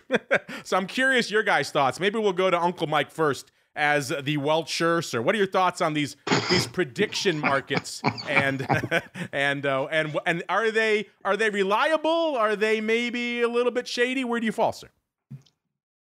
Well, I think that, yes, they could be shady, because if you want to buy the poll like you described. There's no doubt that you can, but I have another theory towards it. I think you could be using those the betting as a hedge. If you're really wanting President Trump to win and you need him to win because of the policies that you need, the tax policies, and whatever the case may be, or the opposite way, if you want Harris to win, you may want to hedge yourself by betting on the other person to win.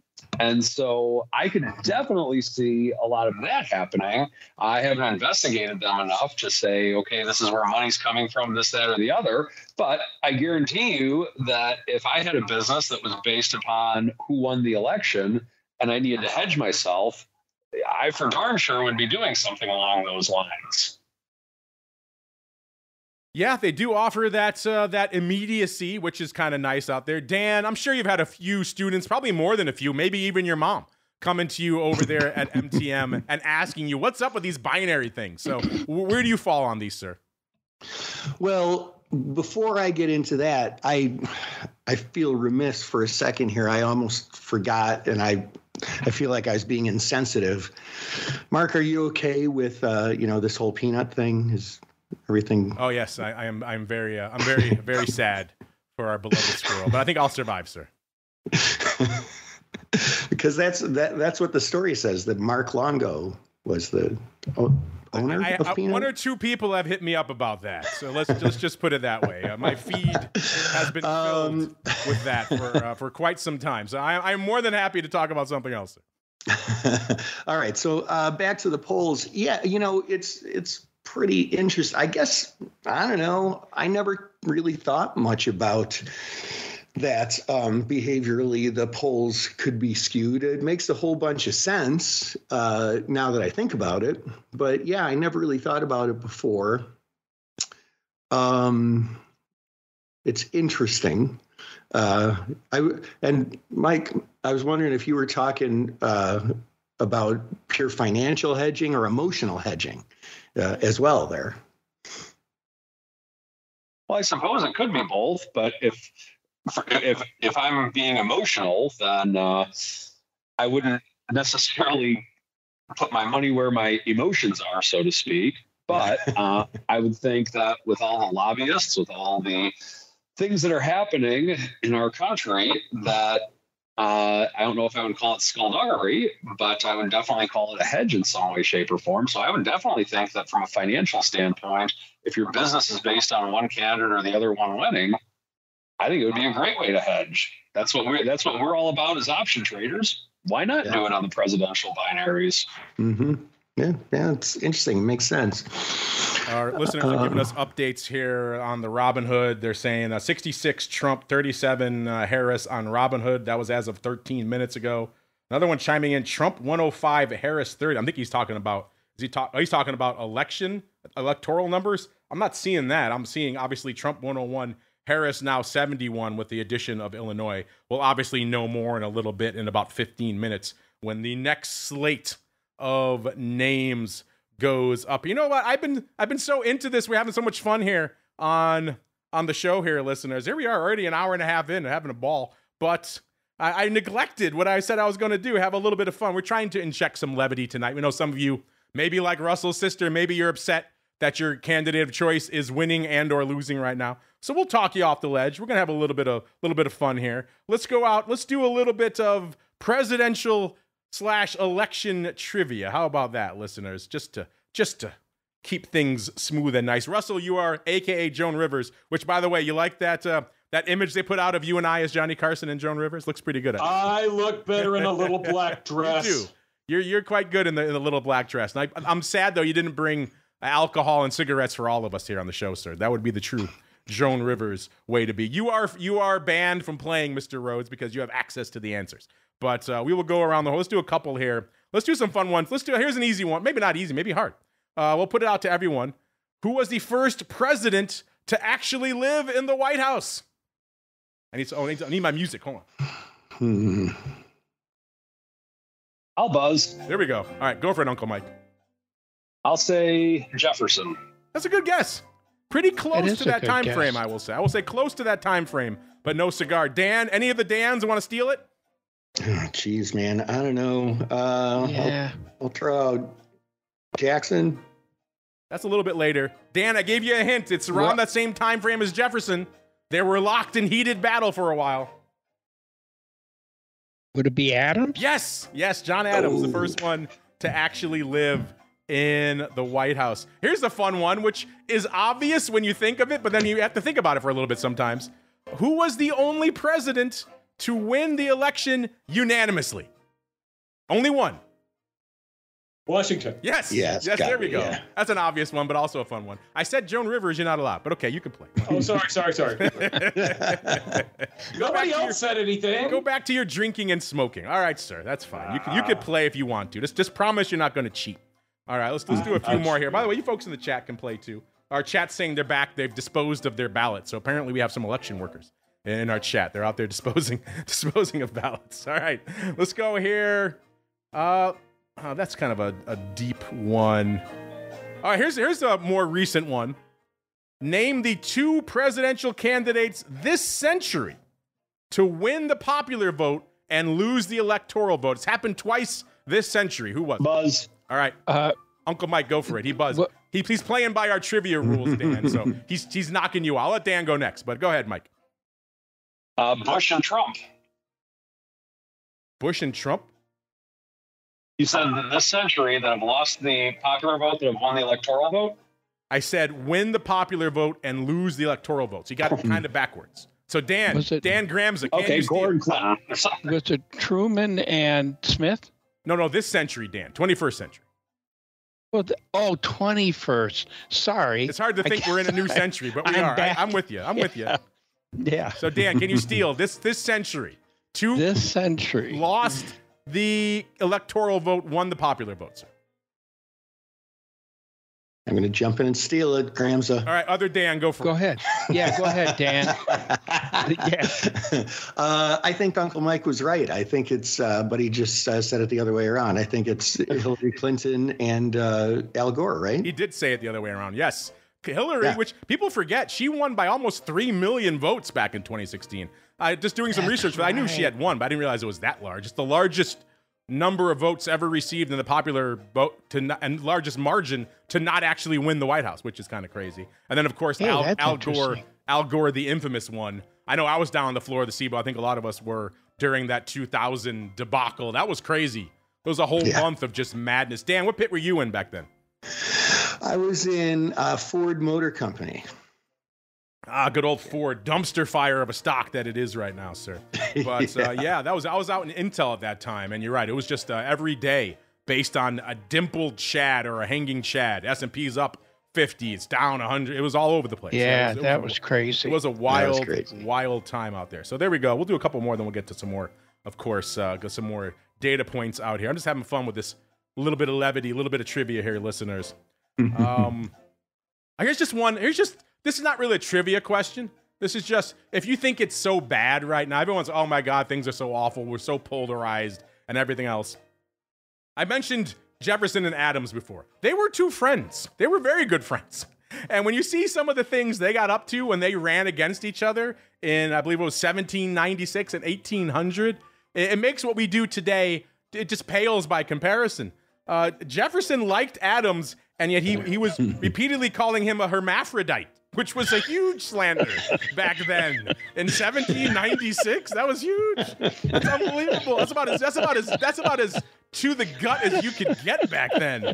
And then Adams supporters accused Jefferson of maintaining a harem at Monticello, which I think back then that probably was a badge of honor. Oh, he's got a harem. Yeah. But yeah, that really surprised me. They were going at each other. No punches pulled. Wait, which one was the accused of being a hermaphrodite? That would be Adams. Adams, okay. You think we're all about gender issues now? Apparently, 1796. That was all the rage out there, listeners. So if Adams was born 200 years later, he could have been an influencer. Yeah, he would have. Yeah, there you go. He would have been huge out there. I have some other questions. I love the Jeopardy stuff.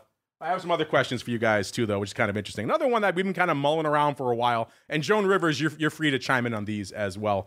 This is our first presidential election with two major, and maybe major is a strong word, because one of them's the binaries. I don't know if they're major yet. But the other one, which truly is major, is, of course, zero DTE. So we're seeing a lot of different impacts of this now, a lot of them on the volume front, because if you wanted to hedge this event, you could have just waited till today. You didn't have to do it last week or last month, which is a huge change out there. This didn't exist even 4 years ago, listeners. So a very recent development.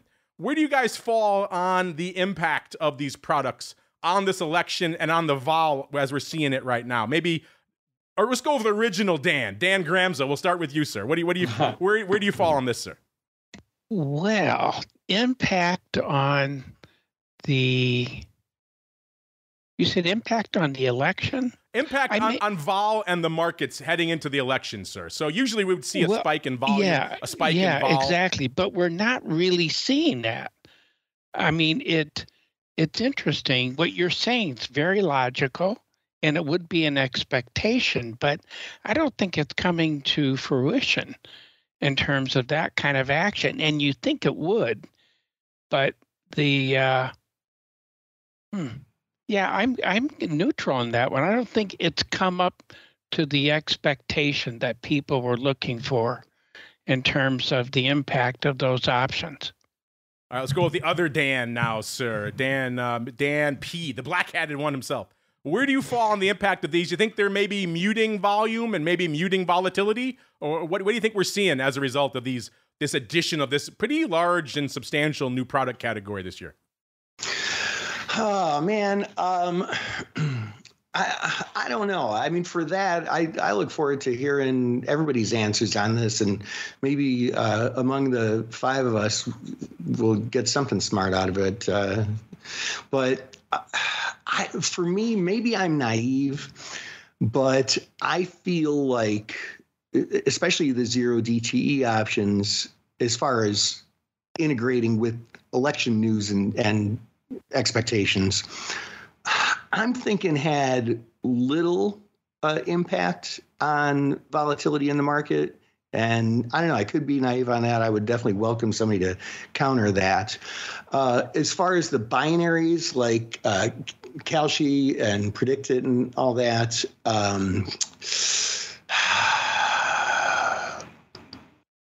I don't know. I mean, you could make a case for saying maybe they're stealing some trading away from the conventional market, which I guess you could make a case for that helping or hurting liquidity. But, you could also make a case for, it just seems that whenever there's more trading products that are somewhat fungible or at least related, you tend to get sort of arbitrage or at least pairs or at least dispersion trading or something among them. So I don't know. I feel like I'm just going to say that no, I don't think either of those really affected market volatility with all this. Interesting. Uncle Mike, sir, where do you fall on this contentious issue right now, sir? I don't think it didn't affect volatility based on the election. I think it can, and it can have the power to if we have a big event happen. The thing that I always go back to with the zero DTEs, and my study of them, is August 5th, when the S&P, if I remember correctly, was down only 4%, but yet we had a 63 VIX. And when something like that happens, I guess this is just my theory on it, I believe that the panic didn't go at that point to sell S&Ps. There was more of a panic to essentially buy volatility or buy puts on the S&P or buy VIX or whatever the case may be. And that's where the panic went to. And of course, things normalized rather quickly from that. But I think that if we do have some type of an event, and what event that would be, I don't know, because we had more events 4 years ago than at least in my lifetime, based on an election, and markets still remained relatively calm and went up. But if we do have some type of crazy event where the zero DTEs could come into play, is if, let's say we have an event to where it's there's some really big thing happening tomorrow that this state's going to announce their winner. And once they announce their winner, that's going to affect the entire election. And because of that, the markets want one candidate to win or the other, and there might be a lot of fear in the marketplace, and then that might drive up volatility from people buying a lot of one-day options. So I think that's how it could affect it. In terms of how it did affect it, I really don't think it did. All right, Mr. Dr. Vix, the last word is yours, sir. We've been talking about zero DTE and their impact on vol for a while on volatility views. You know, where do you fall on this and the impact, particularly now leading into the election on vol, sir? Oh my goodness, there's a huge Palestinian march breaking out in New York in Times Square right now. Is that not the worst answer to that question that you could come up with? It's a surprising one. So just a couple of things that deviate a bit from what the other guy said. One thing we talked about how the implied vol is higher for the at the money straddle that closes tomorrow versus Thursday and Friday. I think if we only had weeklies, Friday would still be a bit more elevated because it would have the two risk events in there. So that's a slight change. But the change that SIBO made a while back, where now we use the Friday before and Friday after that 30-day time frame, we saw how that got into VIX when the options that expired this Friday were the heaviest weighting in VIX for 5 trading days, and then started to fall off. So it's just kind of neat to watch. How structurally VIX acted a little bit different than the volatility indices that are based on, the monthly or the third Friday options, I guess I should say. So that's just a couple of product changes that showed up, as we were leading up to the election. And we are leading up into our next full hour, listeners, where we will be joined by a variety of special guests as we're getting them on board. We'll just give you an update on where we stand on everything right now, listeners.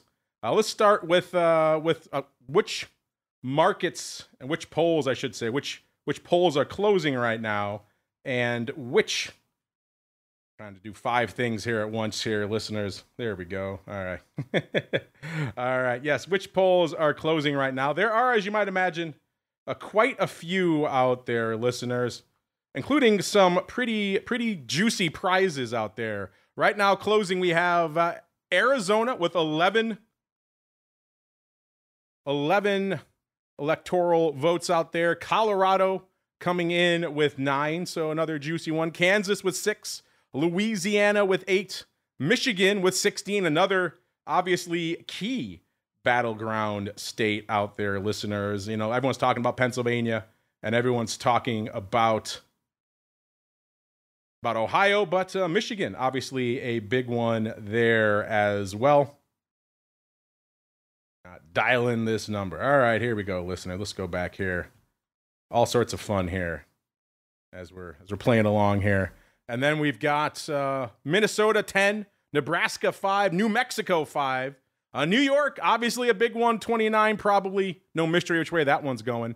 And then North Dakota, we've got 3, South Dakota also 3, Texas, a whopping 38 listeners, Wisconsin 10, and Wyoming 3. That brings us up to 432 cumulative electoral votes on the docket, on the board right now. As we're looking, Nebraska declared for Trump.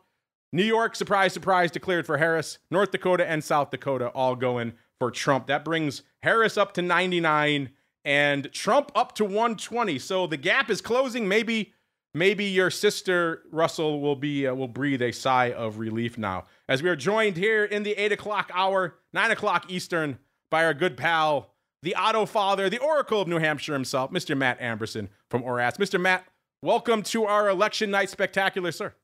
How's it been going? This is exciting.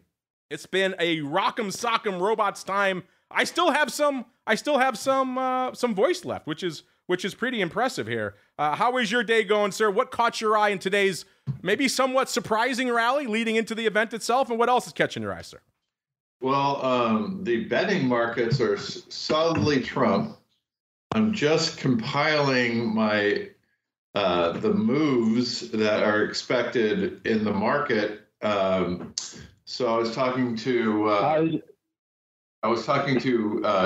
Gunjan over at Wall Street Journal, and she goes, "Why don't you put what the implied moves are for each day this week?" And I go, "Oh, that's a good idea." So I'm compiling that. Just ran it, so I'm doing that right now, Mark. All right, and that voice means we are also joined by our next 8 p.m. guest, our old pal. I haven't chatted with him in a while, Mr. John Smollen over there at MIAX. John, welcome to our election night spectacular, sir. Hey, how you doing, Mark? Good to be here. Excited. Thanks for having me. All right, John, as we're asking everybody right now, kind of a maybe somewhat surprising rally out there across the board. Equities, precious metals, crude. The only thing that kind of fell today was vol pretty much. Were you as surprised as others at today's move leading into the event? And then what else has been catching your eye in the markets leading up to the election, sir? I was surprised by the rally and just the strength of the market. With what's going on around the globe, multiple wars, you got a lot of stuff going here. There's a lot of macro volatility that I'm surprised isn't priced into our market. John, you're a product guy. You guys have a lot of cool products over there at MIAX. Seems like more popping off all the time. One of the things we've been debating of late is the introduction of these binaries, these prediction markets. Call them what you will out there, which have kind of been all over the place leading into this event, leading to some allegations of potential manipulation, potential skullduggery, people coming in and spending money to buy favor for their candidate one way or the other. What are your thoughts on these new markets, sir, and their potential reliability, if you will? I'm eyes wide open, just like everyone else. It's kind of amazing that they've gotten into the market, but we're in a different world, different time. I mean, just kind of a parallel. You see what's going on with college sports. Who would have ever imagined that? And here we are with political futures. And I have no idea where this is going to go, but obviously people want to have an opinion. They want to be able to, put risk on, take risk off. So, Mark, this is just, it's crazy. It's all new times, The next generation is going to have a lot more fun than we did. Well, along those lines, we were just talking, too, about the other big product that's really been impacting things for a while and certainly maybe impacting the election and certainly vol right now is just the onset of zero-day options. These products seem like they've been everywhere. They seem like they've been with us forever, but we all know they weren't around, at least in this current form, this ubiquitous form, back in 2020. We've been kind of debating for the last half an hour or so the impact of these products, or maybe lack thereof, on the election. Where do you fall, sir, on the election and also the vol as a result, sir? The next day options they're here, and they are probably, they have as much to do with what's going on, at least short term. And, they're interesting to watch them, grow. I can't really even give you an answer as to how it's going to impact the election or whatever, but because again, I have no idea where this election is going to go. And my goal today was to kind of just get through today and wake up tomorrow and find out who our president is. But next day options have changed our world. And we have people that we work with at MIAX that believe that option volume in the U.S. is heading towards 100 million ADV because of these products, and these products are coming. So it's wild. Well, since you mentioned volume, let me just hit on that really quickly while Matt is crunching his numbers there, because there's a lot of numbers to talk about tonight, including on the volume front, listeners. Let's just set the tone here. Let's go back a little bit in history too. I have so much data here, listeners. I have to scroll for days just to find where I put these volume numbers. All right, here we go. All right, coming hot off the presses from our friends over there at OCC. The numbers for October, listeners. So, give you some interesting. Actually, no, I'm gonna hold on to those. I'm gonna go back to 2020 first, because 2020, October of 2020, at the time was the mother of all options months, the banger of all bangers, fourth highest month on record out there. We were saying, my God, things could never get better than this from an options volume perspective. And the ADV was up total volume was up 41.1% from the year before, again, showing the impact of the pandemic, and everyone was stuck at home. October of 2020, leading into the election, the fourth highest month on record. That's probably number 30 now or something like that. We've obviously blown through that. Year-to-date ADV, 28.8 million contracts. That was up 46.3% from the year before. So everyone who thinks we're really getting overexcited about these volume numbers, if you've been around the option space for a little while, not even that long, since pre-2020, 2019, these numbers we're talking about now, just kind of off the charts by anything. Let's look at the numbers hot off the presses for this October from our friends over there at OCC, listeners. And total volume right now was up 13.3% in October. 1.1 billion with a B contracts, listeners. Year-to-date ADV, if you just take equity options, they're about what we were just talking about. 25 million contracts a day in equity options. If you add everything together, the ADV right now, year-to-date in the options market, 47.5 billion. That's a billion. That'd be nice. 47.5 million contracts. So nearly double what we were talking about just a few years ago in 2020. So that shows you how hot things are right now, even compared to when they were seemingly exploding back in 2020. By the way, equity options up 39.7% from a year ago. So banger month for equity options. ETF options surprisingly down 6.3%. Index options also taking a break this past month, down 7.9%. So I think some of that can be attributed to the 0 day. People are just not hedging in the broad indexes the way they used to, because guess what? They don't have to. They could have bought it this morning if they wanted instead. So I think that's been impacting that. Futures down 33%. That's mostly VIX futures, obviously, listeners. So the lone bright spot really was equity options. That was enough to lift the overall volume numbers to up 13.3% on the month. All right, I bought you some time, Mr. Matt. Is your number crunching complete, sir? What you got for us? It is. Thanks, Mark. It's been interesting to watch since we've been tracking it since July. What is the implied move on earnings day? Like, is it going to move 1%, 2%? And it was like 3% almost in July and even into August. And it has just been coming down, down, down. And even since yesterday, it's down. So except for interesting in the TLT. TLT is up a little bit. So that's bucking the trend, which is, there's probably something there. But what's way down is the Qs. That move is down.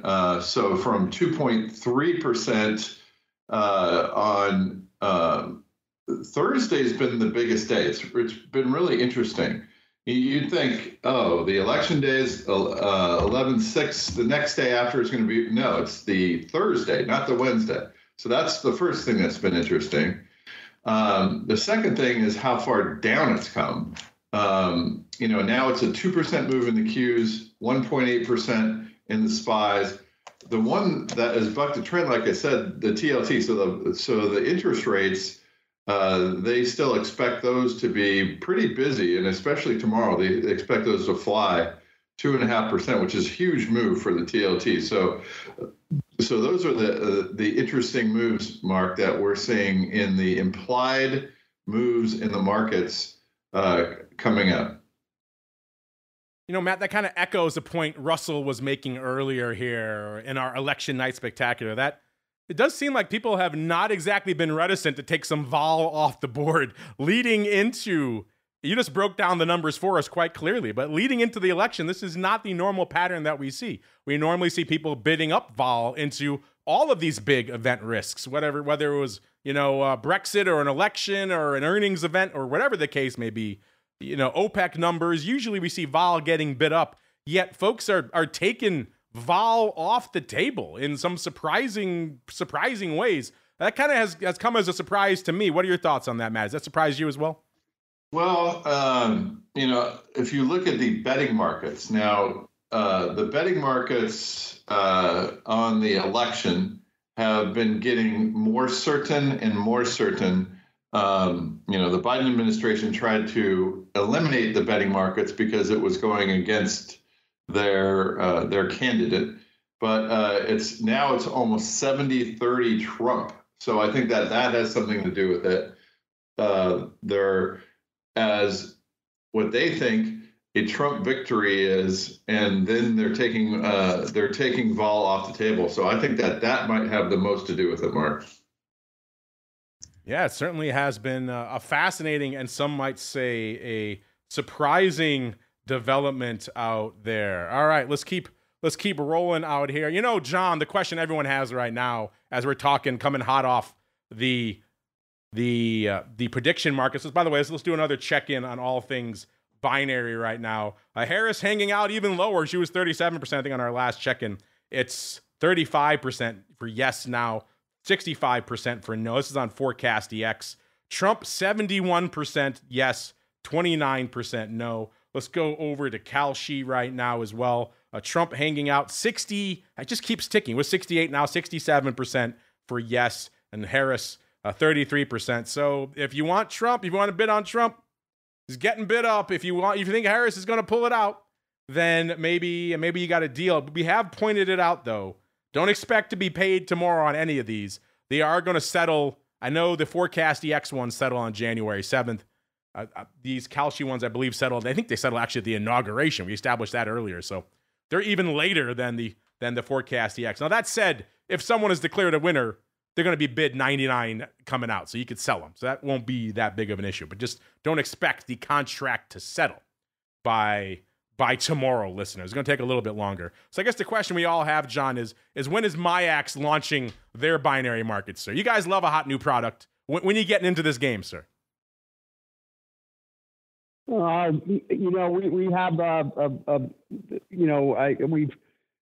we have a big year coming up. We're launching our floor in Miami. Looking forward to that. We've recently launched our Sapphire Exchange, which we're very excited about its progress. New futures exchange that will launch sometime next third quarter. That's the rebuild of the Minneapolis Grain Exchange coming which formerly had been their front end had been Globex, and we will have our own match engine. So, as that business grows, we also, as you know, we still own the former Ledger X that we're going to be, we plan on using at some point in a variety of ways, but we have a great demand for products like this in different, whether it's in financial products or event products or, just straight, commodity products. So, as our development queue begins to unwind and we get more bandwidth, I could see us getting it. We're definitely kicking the tires. I can't say for sure what the date is or what the products are, but it's on our radar and it's got our attention for sure. Yeah, I mean, how can it not, right? It's the hot new thing. It's the hot thing everyone is all excited about. Speaking of things that everyone's excited about, maybe you love it, maybe you hate it. Either way, this thing has been on the rampage of late. It's DJT. Let's get there now, listeners. This has been just a crazy story to watch. I've been only half jokingly referring to this as a binary play. Tomorrow it's 0 or 100. It's obviously not quite that simple. It's a little reductive, but it has the air, the whiff of that about it, listeners. Certainly the trading has been all over the place. Even today, 31.45 to the downside, 40 3/4 to the upside. In the after hours, it was up about 7 handles in the low 40s. It's given up about half of that now. It's up about $3.50 to about $37.50 is where DJT has been hanging out of late.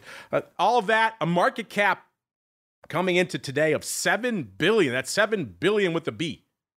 And yet less than, I think, $1 million in sales in their last announcement. So this is obviously a stock that is not trading attached to any fundamental analysis or earnings or data, anything like that. It's all about the prospects for the election.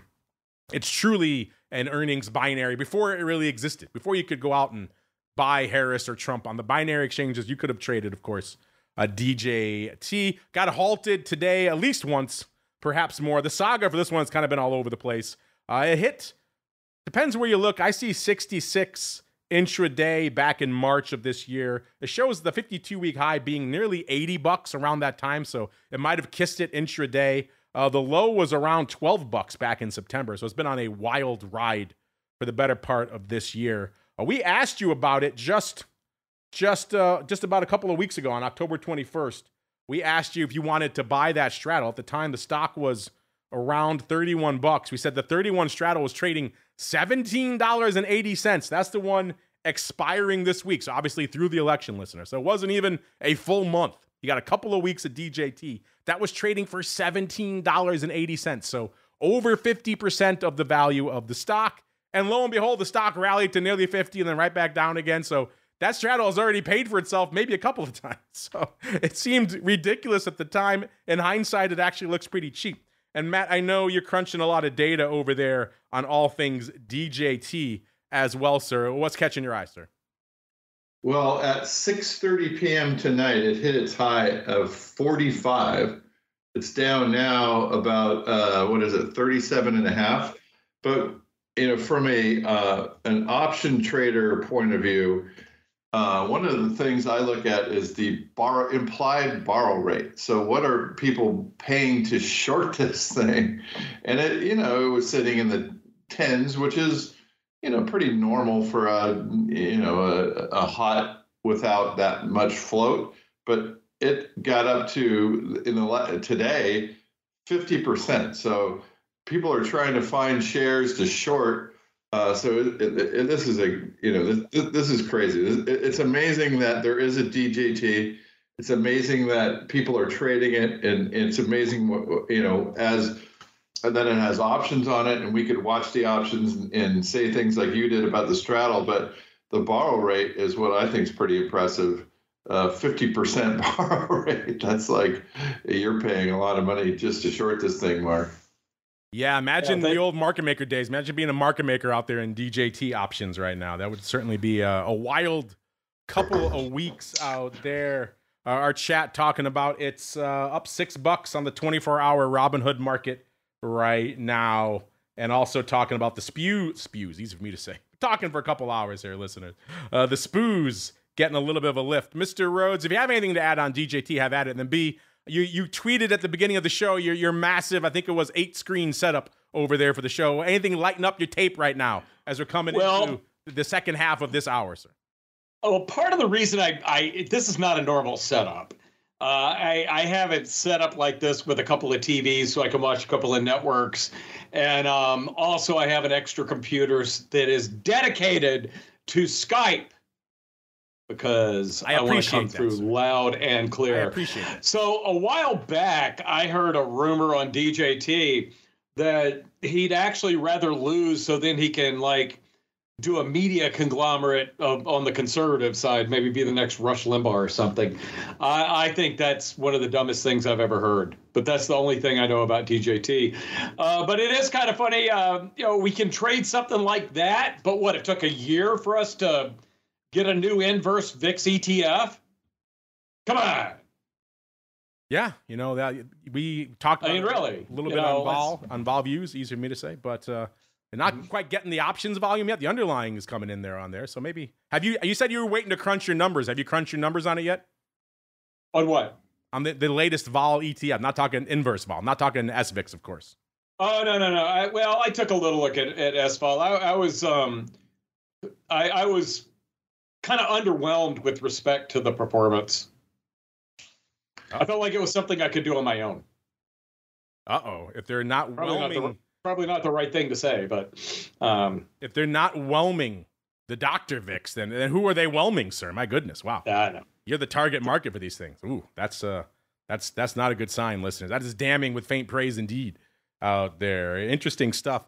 Matt, we were just debating earlier, right before you came on, the impact of the other big product category. Remember, everyone's obsessed with binaries, but the other big product category right now is, of course, all things 0 day. This is the first election where really we have these products in our hot little hands. I think it's reflected in those volume numbers that just broke out earlier. But you've been probably the biggest 0-day proponent I know out there. You've been talking them up for years now on the network and on the advisor's option all the time. You love them as a tool. You love them for market makers to hedge their risks. So you've been a big fan, even when others have been a little bit more, let's say, on the fence about these. So the question we're asking everybody is, where do they think and what role do they think 0-day options have been playing, particularly in vol and in some of the action we're seeing in the indexes leading into the election, sir? So as you know, I've looked at the data, and immediately after the 0 DTEs came into existence, the put call skew fell to what I call kind of a new paradigm. So at ORATS, we measure it in percent. It's usually around 5 to 10% skew, and what that means is every 10 delta is how much more the lower strike is trading than the higher strike. So that's a lot. Right after the 0 DTEs came in, it went down to between 2 and 5. So it was a whole new paradigm. And I surmised back then, and I still hold to it, that market makers were then able to offload a lot of their normal put bias that they were short and call bias that they were long, since the 0 DTEs were basically flow that was both ways. And it wasn't just 0 DTEs, 1, 2, 3 days. And so they could offload a lot of their normal risk that they had on, and that immediately showed up in the skew that we track very closely. What's happened lately, and I should say, since August, since we kind of had a fall off in August, and I think that shook some of the 0 DTE people. The slope has gone almost right back to that other paradigm above 5.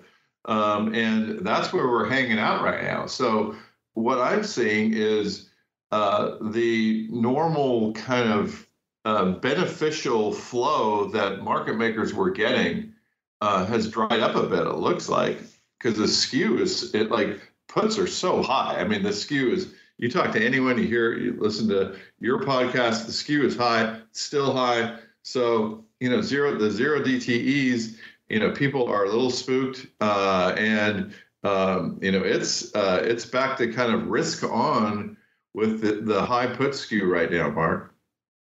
Well, as you were talking, sir, I went and got an update on the race as it is unfolding. We have some big declarations out there, listeners. Harris mostly staying the same, right around 99 right now. I don't see any new additions in her camp. Oh, no, New York. They added New York for her. That was before. They had New York. That's not a surprise out there. But Trump getting some big ones out there, including Texas. Maybe not a huge surprise, but that's a big one, Liz. That's 40 electoral votes. There was some talk about turning Texas pink or maybe even blue. A lot of Northerners have obviously moved down there. The meatball's down there now. A lot of people have moved to Texas in the intervening 4 years, certainly post-COVID. So that has maybe changed the demographics down there a little bit, but not enough to change the results. So Texas going into the Trump camp right now. Louisiana being announced for Trump. No real surprise there, it doesn't seem.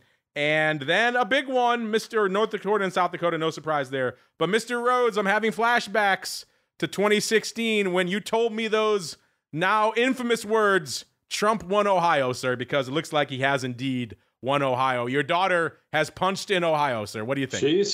Her night's almost done. Once they call all her states, I think she's good. Although I think she's on her second Red Bull right now. So they say the path to the White House goes through Ohio. And the winner has won Ohio 13 of the last 14 elections, with the exception of 2020 when Donald Trump won Ohio but lost the election. So Ohio means nothing. I just like that I got those two contrasting things right there. Yeah, they always used to say that, and when he won Ohio 4 years ago, I think a lot of people thought, well, it looks like he's got it in the bag, but he didn't. It seemed like in 2016, that was the catalyst point for a lot of people. I know it was for me. It was.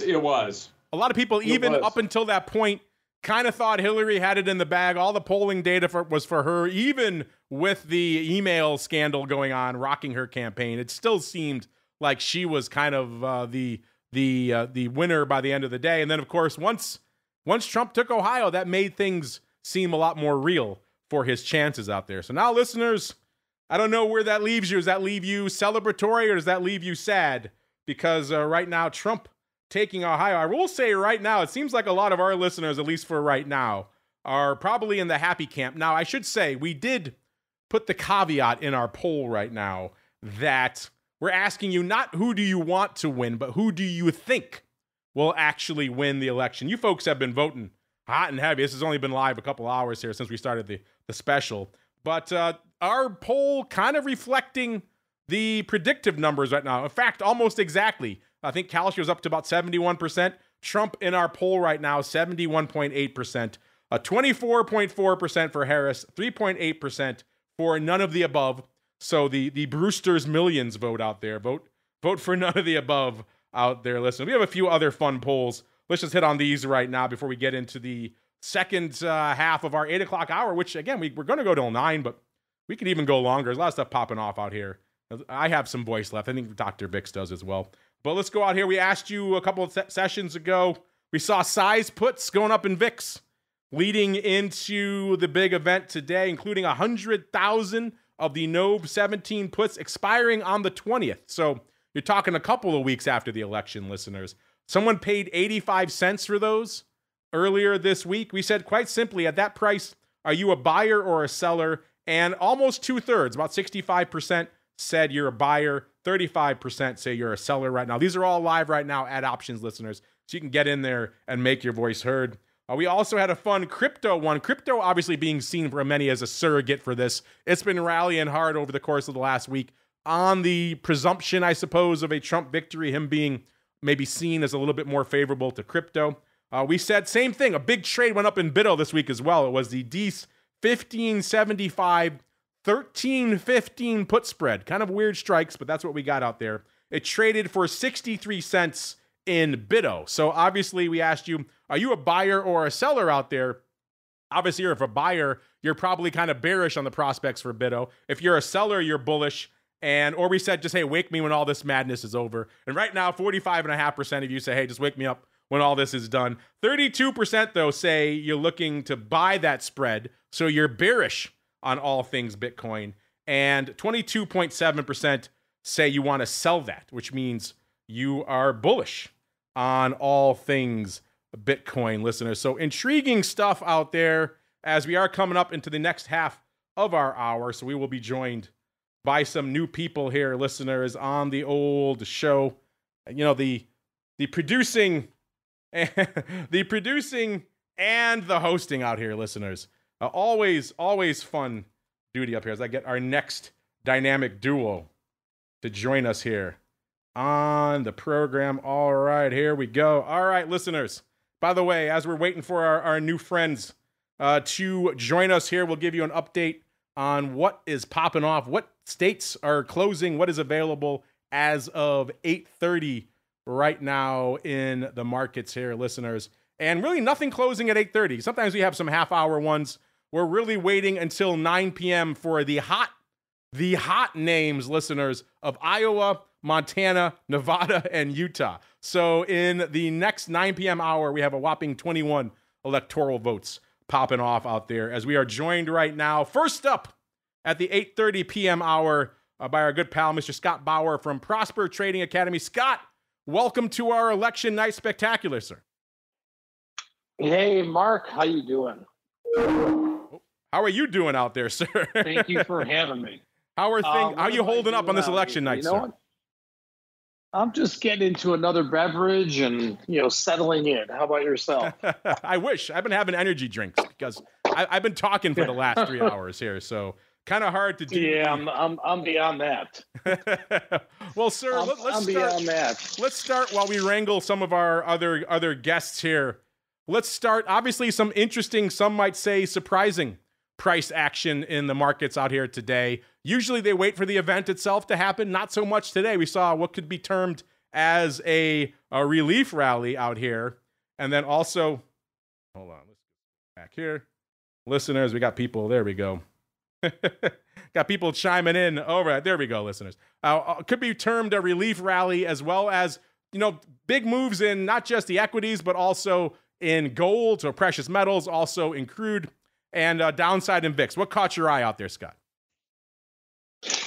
Well, I don't know about if the price action during the day was so much a relief rally, but the price action of what's going on right now, to me, is a bit surprising. There is, though, this stat.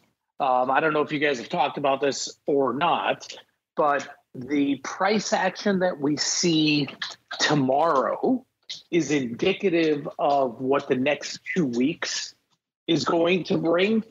So if tomorrow is a positive day, you can expect the next 2 weeks to be positive, vice versa. But we're seeing, futures up another 50 points, S&P right now. Dow futures are up 400 plus. So, I think whoever winds up winning here, I don't think it really matters to the overall markets. This is what is surprising to me right now, just seeing this big of a rally. And, if you want to isolate something that happened during the day today, and again, maybe you guys talked about this, I think it was right around 2 o'clock Central Time or so, all that volatility that came into DJT when we saw the stock drop 25%, get halted a couple times, whether that was betting markets all of a sudden, flipping a little bit towards the other side, causing DJT to go down or not. And the stock recovered, a bit by the end of the day, and after hours, the stock is up. But that one, to me, it really stood out and kind of as a proxy for the election. Yeah, we were just talking about DJT. Halted, a wild ride this year, down to about $12, up to close to 50. I think actually got higher than that, got up to nearly, 80, that we said earlier this year, back in March. Wild intraday swings today out there. Any of your, I'm assuming for your clients and your mentees, you're just counseling, stay the hell away, or are you trying to do some risk mitigated premium harvesting, sir? Yeah, so you know what? I got to be honest with you. We talked about this when you and I talked about it last week. We are actually short some premium, not short units, but short some premium, which I didn't think this would be determined tomorrow, and maybe the election is not going to be determined tomorrow. But I certainly thought by the end of the week, we'd have some sort of answer. And, this is a pretty big binary move in this stock, though I do think the upside is more limited than what the downside is, because at the end of the day, fundamentally, company still has no revenue, still doesn't make any money. But we definitely harvested some premium, and we'll see where it goes from here. We have a really wide range. The market was pricing in about a 50% move in the stock, just for this week based on the election. And our premium levels are pretty much out to that on either end. And, we'll see what happens. All right. We are also joined here at the 8:30 hour by our old pal, Mr. Bill Uliveri from Senecal Capital Management. Mr. Bill, welcome to our election night spectacular, sir. Thank you so much for the invitation, Mark. I'm honored to be amongst all these amazing options experts. Well, Mr. Bill, we'll get to all the crypto fun in a second, but I'll ask you the same question I'm asking everybody right now. Kind of some interesting, some might say surprising price action kind of across the board out there. Equities, metals, gold or silver. Easy for me to say. Metals, silver. I've been talking for 3 hours, listeners. Gold, metals, of course, and the crude, to name a few out there today. Listeners, Bill, what caught your eye in today's price action, as well as anything else that's been catching your eye leading into the election? Then we'll get to your beloved crypto, sir. Sure. Well, I think what's really surprised me is how frequently you guys check Robinhood for results and for markets, something that didn't really even exist a couple of years ago. The thing that's caught my eye the most, and I say this both seriously and with a little humor, and that is Dogecoin is up 47.99% since October 1st. That's compared to the QQQ, which is up 0.98% in the same time frame, and the SPX up 0.07 in the same time frame. So very interesting that Dogecoin, affectionately known as the Director of Government Efficiency / Elon Musk, is just off to the races, as if something's going to happen to this token should the election go in their way. I have to go find what account I have the Doge in, so I gotta go hit that bid. Excuse me, I gotta go.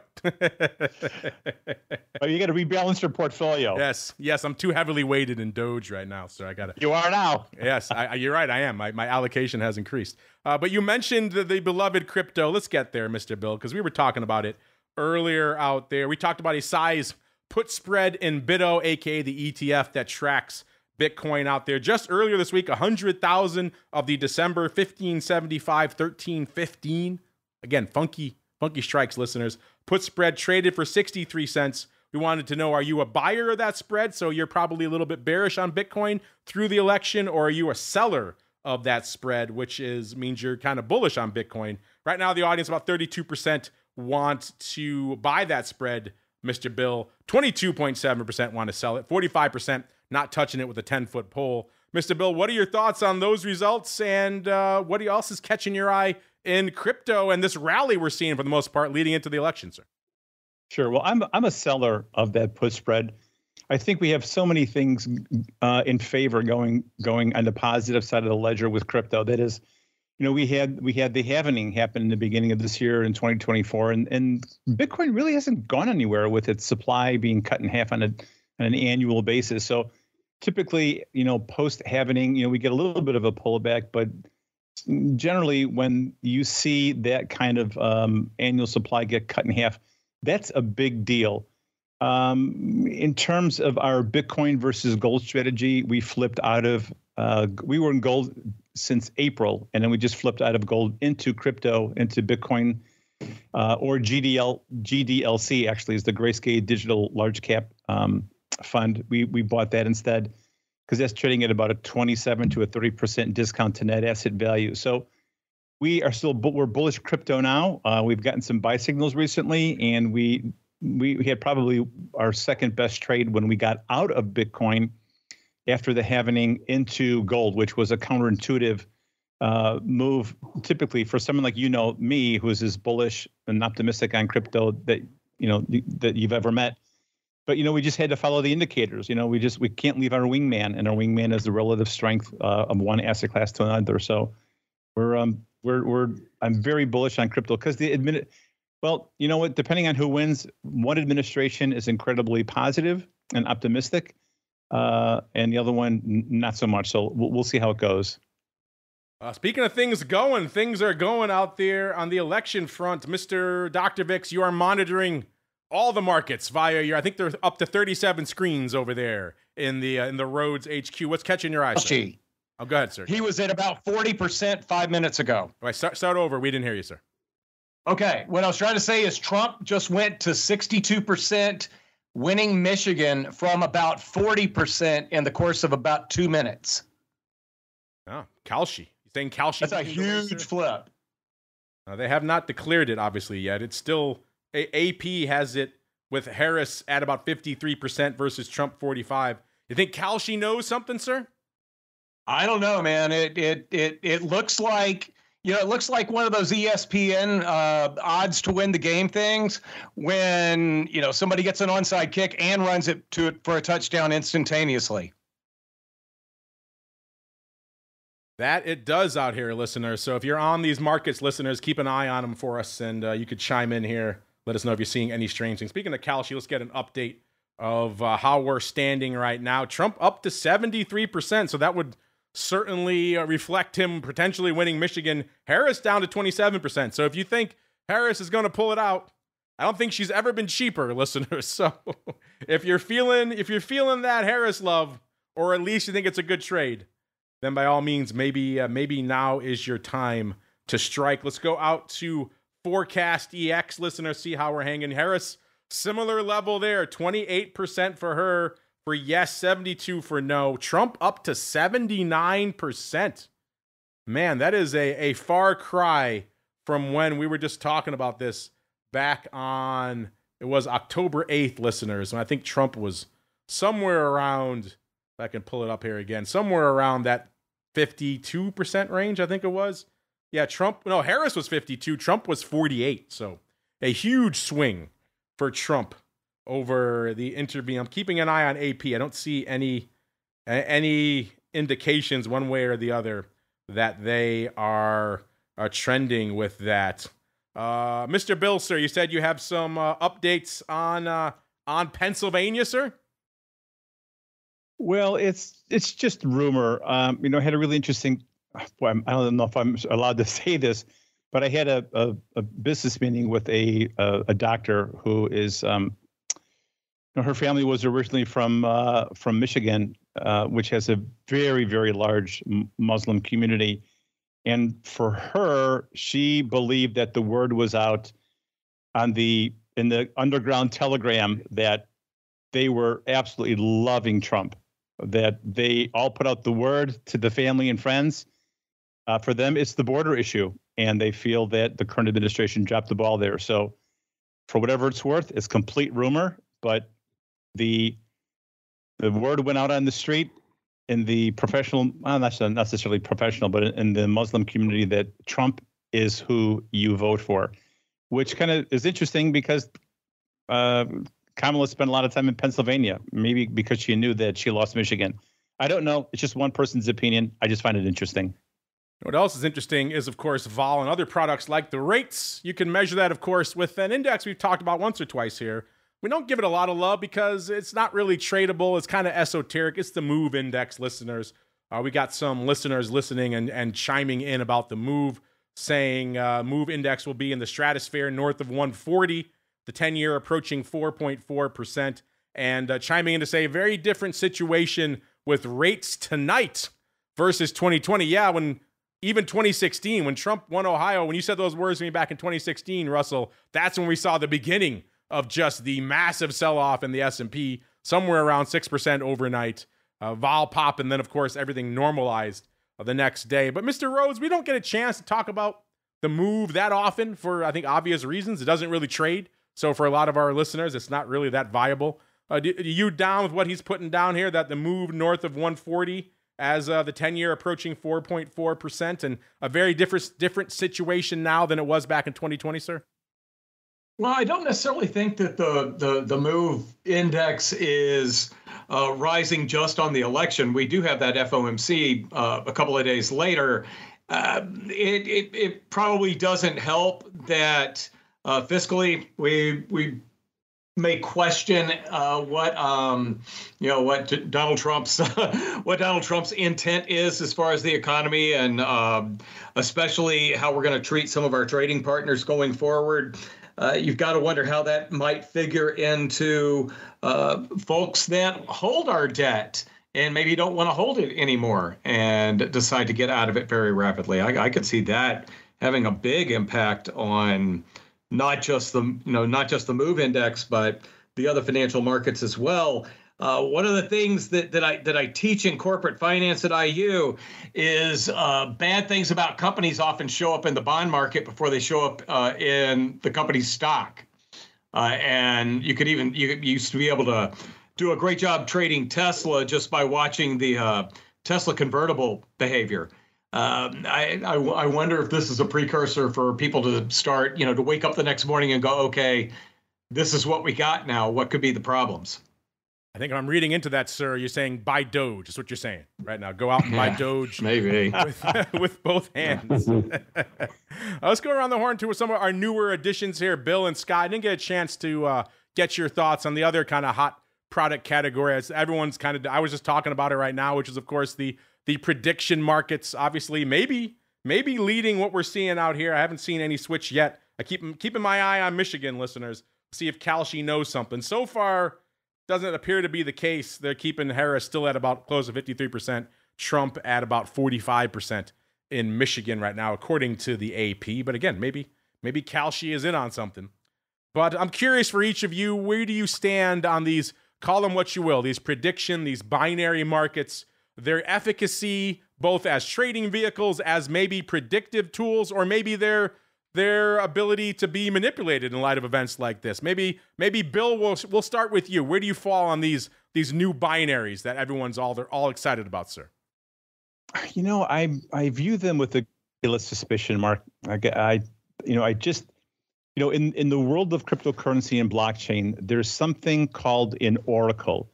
An oracle is a database that keeps track of truth, right? It keeps track of data, whether it's inflation figures, it could be political candidates some day when we're on a mutable blockchain. But it's just so easy to manipulate at this time. Like, what is truth? Whether you're looking at real inflation, the real inflation figures of 27% about a year ago versus the government saying that inflation was 4%. It's really interesting, right? I think that we're moving in a direction of where these prediction markets and the oracle, which will actually be used to execute Ethereum-based smart contracts. But like, at the same time, I'm still highly suspicious. It's still not fully developed, and I look at them just for fun. All right, Scott, same question for you, sir. Where do you fall? I'm sure you have a lot of your clients right now coming to you, probably intrigued by these. They are effectively options, after all, binary options. I'm sure they're asking you about these. What do you tell them when they come to you and say, should I be trading these things? You know, they are intriguing, but I agree with Bill. I think that at this point, it's still very much in question. And the ability to manipulate a market, which I truly believe is what happened, 6 weeks ago or so, not manipulate in a nefarious way, but manipulate because the volume, the open interest was not there, right? We've talked about this, Mark. It's like trading an option that does not have a lot of liquidity or a lot of volume. And so all of a sudden you get a massive buy or a massive sell on a particular option, and it moves the market dramatically. That, in my opinion, is what happened, 6 weeks ago or so. And I don't know that these prediction markets ever recovered from that. So I'm not a real big fan of that. I do think that the binary moves that we saw on Robinhood, Interactive Brokers, where you could literally just buy a contract similar to some of the contracts that you can trade at CME, which are binary, which either go to 0 or 1. I'm okay with those. Some of the other markets, to me, leave a lot to be desired. Yeah, it would be nice to see, the CME and others take up this charge, seeing these products on venues you've heard of. No disrespect to Kalshi, but no one had heard of them, 6 months ago. And obviously IB has been around for a bit, but ForecastEX is a new entity, a wholly owned subsidiary of IB. So I don't think IB is going anywhere. I'm not saying they're not trustworthy. It's just they are a new venue in and of themselves. So CME, a venue people are familiar with trading futures and derivatives, and they already have the event contracts. They've also fixed the way they use them. They tried to do this ridiculous 1/5 size thing, so everything had to be multiplied by 5, and it just made them much more obtuse for the average end user. They have now fixed that. They are priced effectively the way Kalshi and everybody else does it, which is the way Nadex did it back in the day, which is, of course, 0 to 100, the price being a probability. Everyone can wrap their heads around that. It will be interesting to see. Of course, this is the big event now. Now, after this, we'll probably have to settle back into the usual quote-unquote event things we trade, like will the S&P get above a certain level? What will CPI be? I know Kalshi had the Oscars earlier this year. That's kind of intriguing. I think there's these markets offer interesting opportunities. I remember talking to the Nadex guys years ago, and they would have loved to get their hands on an election market. Of course, the CFTC and SEC said no bueno back then. But they saw their markets very much as gateway drugs, as entry points for new retail traders to discover the world of futures and indeed options. They were coming in. They had a lot of truck drivers and other people who weren't traditional participants in futures and coming in and trading a ton of binaries on their routes, on their breaks and things, or delivery drivers, whatever the case may be. And it was a lot of new people coming in through those products. So I could certainly see these binaries serving that same purpose, being these gateway drugs, these entry-level products for new people to then come in, they nibble on a little bit of Harris or Trump binary, and they say, oh, that was interesting. That was fun. What else you got? Maybe I'll try the S&P. Maybe I'll try CPI. And then, of course, if you expand even further to other things people know and love and watch, like, dare I say it, sports, if you can get into some of that DraftKings action, all of a sudden you have, a binary on Chiefs Dallas or something like that, or a real, truly liquid and tradable future on some of these teams that people know and love. That really opens the door to a lot of cool things.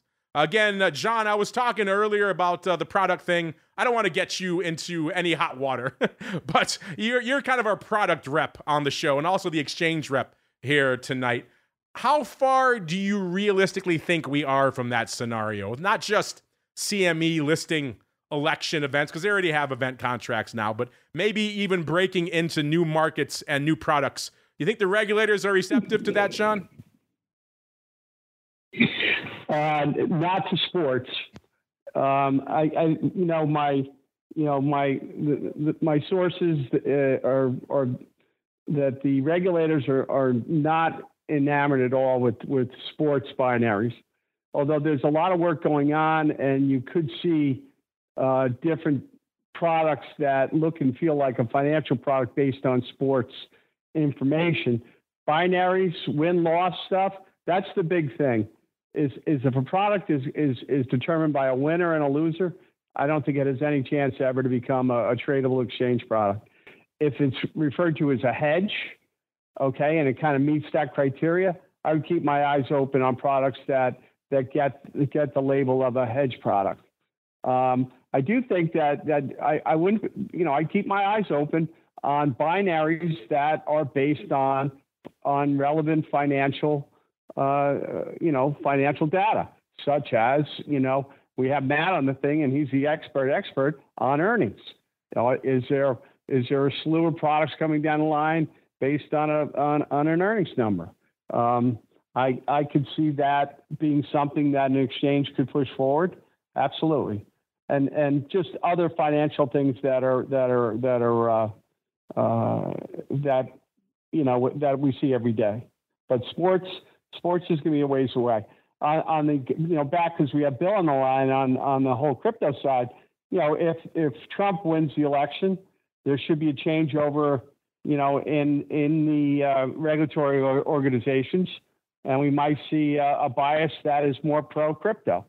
So more pro crypto says, oh, okay, maybe there's a wider band for different types of product. So it's. I think there's more coming, and if the election goes Trump's way, I think there'll be even more. It's so funny. This is Russell Rhoads. It's so funny you bring up the changes to the regulatory environment that might come under Trump. I wrote a whole dissertation and submitted a resume when he got elected, and never heard a thing back about things that needed to be done with the financial system. No joy for that, Mr. Rhoads? Yeah, and I'm sure it got lost in everything else. But my main point is I totally agree with you, and I think it's something that I hope he does do. It's one of those cool second-term things that I think needs to be done. You were ahead of your time. So I always. So Russell, based on the people I know down there, it was a good miss for you, by the way. I appreciate that. Yeah. Well, Bill, it was a good miss not going down and wasting your life down there. Bill, John just invoked crypto. What are your thoughts on what he was laying down there, sir? I think he was ahead of his time. I mean, yes, perhaps Trump used Bitcoin as a campaign promise, just because it's Bitcoin is a youthful token, a youthful stick it to the man in a way kind of philosophy. If you're a Bitcoin maximalist, that Bitcoin, like the honey badger, doesn't give a darn what president is elected. Doesn't matter whether it's Democrat or Republican. Bitcoin just doesn't care. But having said that, there's also some a huge political action committee, huge donations being given by the cryptocurrency community to congressmen, senators, et cetera, in order to be more pro crypto. And that was led through Coinbase. I mean, you can, if you download the Coinbase app, you can contribute to their, I would call it, for lack of a better term, a pro crypto political action committee. And they've raised millions upon millions, tens of millions of dollars, if I'm not mistaken. And I think the goal would be, and if you watch Elon Musk, is that this after Trump gets in, should he get in, the first thing, one of the top 10 things he'll do is fire Gensler or try to get him out of office, because he been one of the most anti-crypto people out there. Now, I'm not saying that it shouldn't be regulated. I'm not saying that we can't do some better things in the world of regulating, crypto. But the blockchain technology, I mean, it's going overseas. We're seeing it go overseas, and we need to keep that technology here, just like artificial intelligence and many other things. So. All right, we're coming up on the 9 o'clock Central Hour, which is when we initially said was going to be our end time, listeners. But there's still some stuff popping off, so I think I'm going to hang out a bit. I think Mr. Dr. Vix will hang with me. If anybody here needs to roll off, I understand. I want to keep it open for a little bit to see if we get some more developments out here. As we're talking, it looks like Trump is up to 188 electoral votes right now on the march to 270 here, courtesy of the AP. Harris hanging out at 99. I'm trying to see where these last few votes, I think it comes from. This is another good trivia question, listeners. There's only 2 states in the union that split their electoral votes via county, and that is Maine and Nebraska. So the 2 of them ending with E, M-E and N-E. And looks like that could be where Trump is pulling some of his votes from. He got 48% of the vote in Nebraska, and he surprisingly looks like he's winning Maine, 49.1%. Again, it's within the margin of error. It's 49.1%. Oh, it looks like that's not the whole state, that's just a county. So this is very granular data here, listeners. So if he pulls out Maine, that would certainly be interesting. New England's been kind of a stalwart blue bloc forever. Certainly when I was living there, it was. So intriguing stuff. Mr. Rhoads, as your daughter has her finger on the pulse here. Okay, well, before we wrap up, Scott, if you have any closing thoughts that you want to share with the folks out here about things to watch or maybe watch out for on this election night and in the coming days, have at it, sir. Yeah, check out the tenure. You know, you were talking just a few minutes ago, approaching 440. It's approaching 445 right now. And you guys were talking about the MOVE index and how volatile things are. You know, I actually wrote a piece earlier today for the CME, basically comparing the MOVE index and CVOL in the treasury market here. And there is a really, really, really deep connection between the two. Though CVOL, I think, hit this big move up before the MOVE index did. So it's something to really watch. And it's going to be really interesting to watch to see if the volatility in the treasury space normalizes as quickly as it typically does in the equity space. You know, going into an earnings report, we know that vol gets jacked up and then it normalizes down. Going into a big eco data report, vol gets jacked up and then it comes back down. I'm not so sure we're going to see volatility really recede in the treasury markets, because there is still a lot going on, especially with the Fed, that can affect this. So that's how I'm going to leave you guys tonight. Chat is asking us to keep going, so we will keep going just for you folks, listeners. We know you need a kind of down the middle, talk you off the ledge outlet. If you turn on some of the cable news, forget about it. You'll want to eat a bullet. I don't care which side you're on. So hang with us. We'll hang with you. We'll do our service for you for a little bit longer. And right now, if you're in the Harris camp, looking a little bit worse right now. Trump continuing his march. We are right past the 9 p.m. Central Hour, listeners. I mentioned earlier, we have only a handful of states really up for grabs at 9 p.m. Central. We have Iowa with 6 electoral votes. We have Montana with 3, Nevada with 6, and Utah with 6. Utah just got declared for Trump. Wyoming has been declared for Trump now as well. That's from the last hour. They finally called it. Montana, no surprise, going for Trump as well. So that little block adding to Trump's total, getting him up to 198.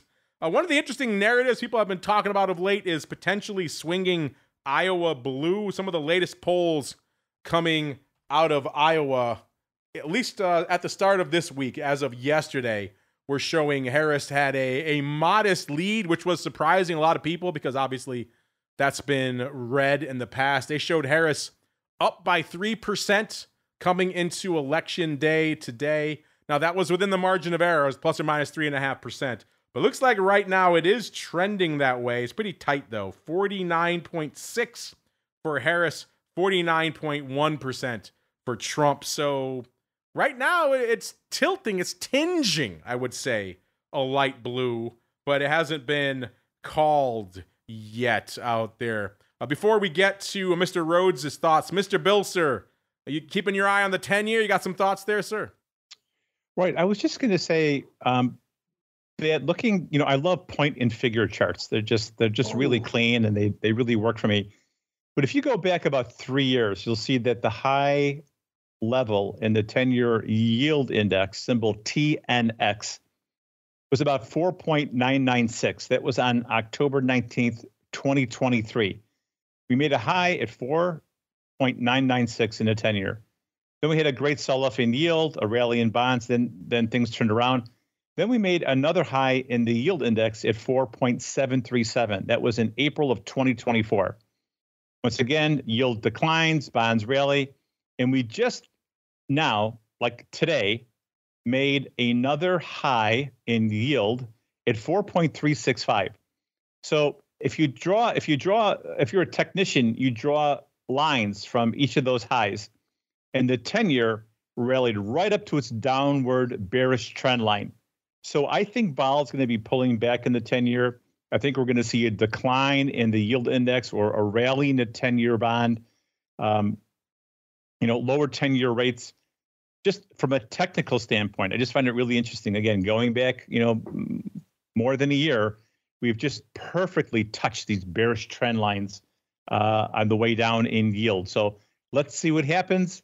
I know we have a couple of our clients that we do cash secured puts for. We're actually in the TLT, like we're selling TLT cash secured puts, just because we think yields have gotten a little bit ahead of themselves here in this decline in TLT. Mr. Rhoads, sir, obviously this map is evolving. It sounds like your daughter's night has been busy, sir. What's catching your eye on these evolving electoral results? And also, if you have any other thoughts on rates vol, have at it, sir. Well, not necessarily rates vol, but just kind of from the fundamental side to echo what Bill was just saying, what it's really going to take. We're all hung up in the election, but we're going to get right. We're going to get back to the economy very quickly. In fact, we're going to get back to the economy by Thursday. And then we're going to start paying a bit more attention to economic numbers and a little bit less attention to the election. Hopefully, I actually am pretty confident we're going to find out who wins tonight. But with respect to the rates, it's going to take a change in the fundamentals, which what I mean by that is we're either going to need to see the economy slowing faster, or really what we're going to hopefully not see, but I'm afraid we may see, is an increase in inflationary pressures coming back around. And if we see that happen, I think that's when you see 4.5 plus on the 10-year.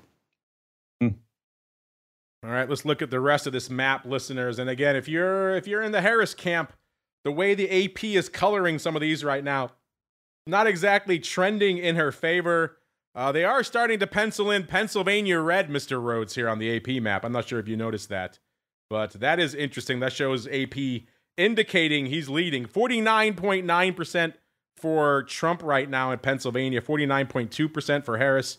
As many have said, whither goes Pennsylvania, so goes this election. They're also coloring Wisconsin. Again, these are not official. These are just light shadings. They could change. Wisconsin, 49.9% for Trump, 48.4%, just ticked 50.1% now for Trump, 48.4% for Harris. Minnesota, 57% for Trump, 41% for Harris. I'm not sure what they're waiting for here, unless they need more counties to come in. That's a strong one. Iowa, now, we just talked about it maybe going blue. Well, it just changed to the red column here, but not fully. They haven't called it yet, just leaning red. 50.4% now for Trump. So obviously these are still pretty fluid.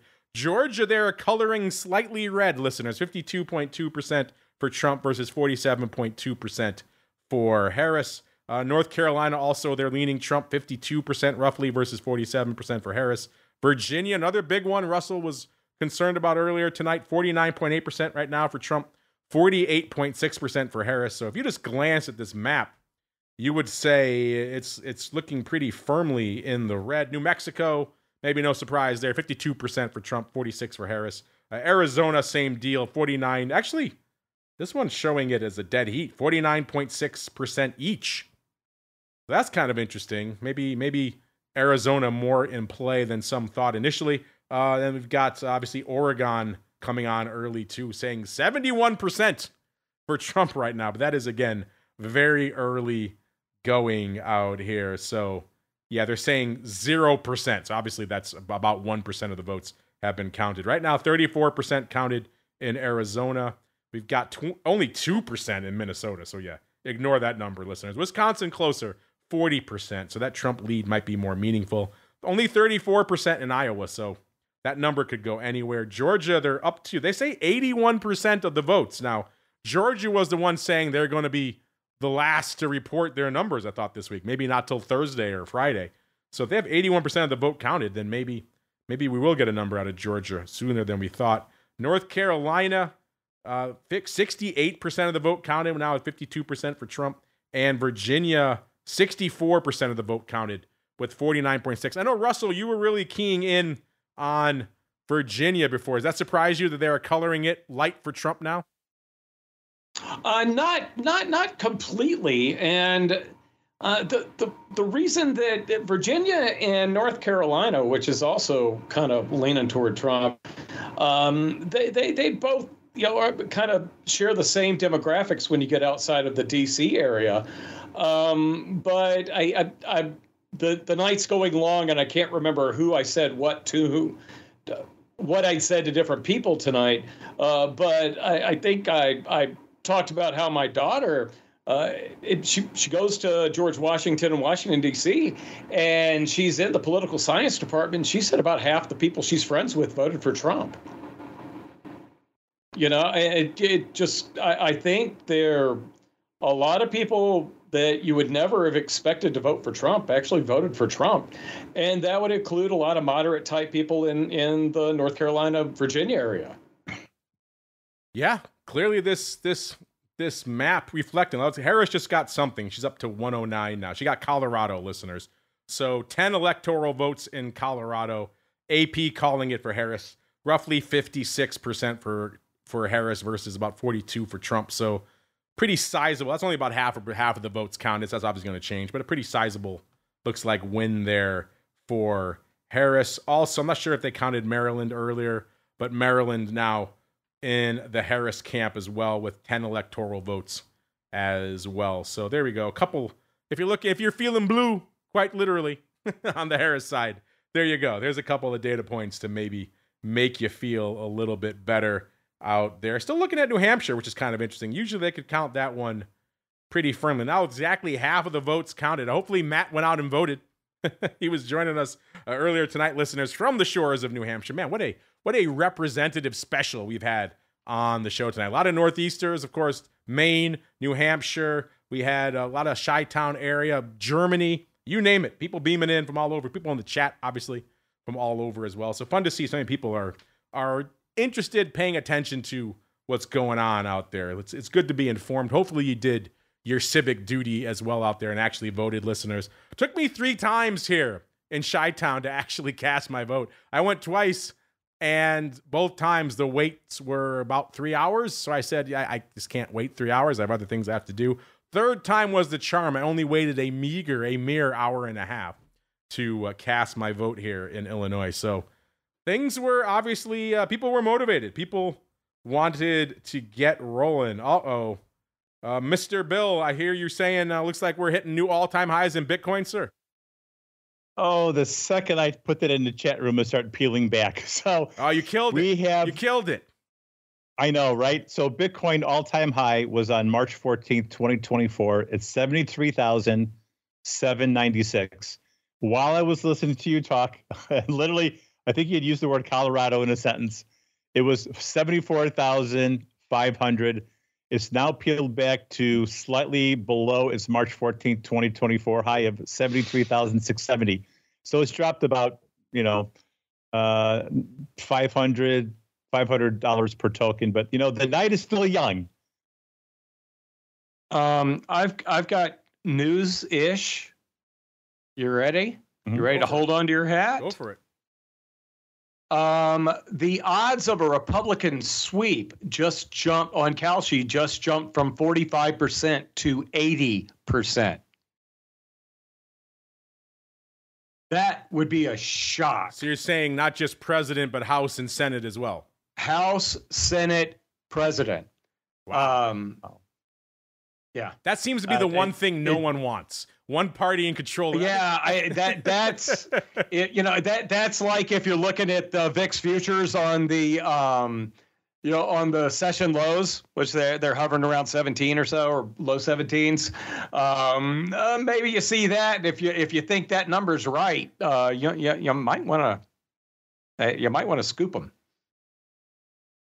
Yeah, speaking of scoops, some people in our chat saying maybe it's time for some YOLO trades on Harris. Well, if you wanted it, she's never been cheaper. Let's do another check-in here on the prediction market. She's down to 26% on Forecast EX right now, listeners. And on Kalshi, she's about that same level.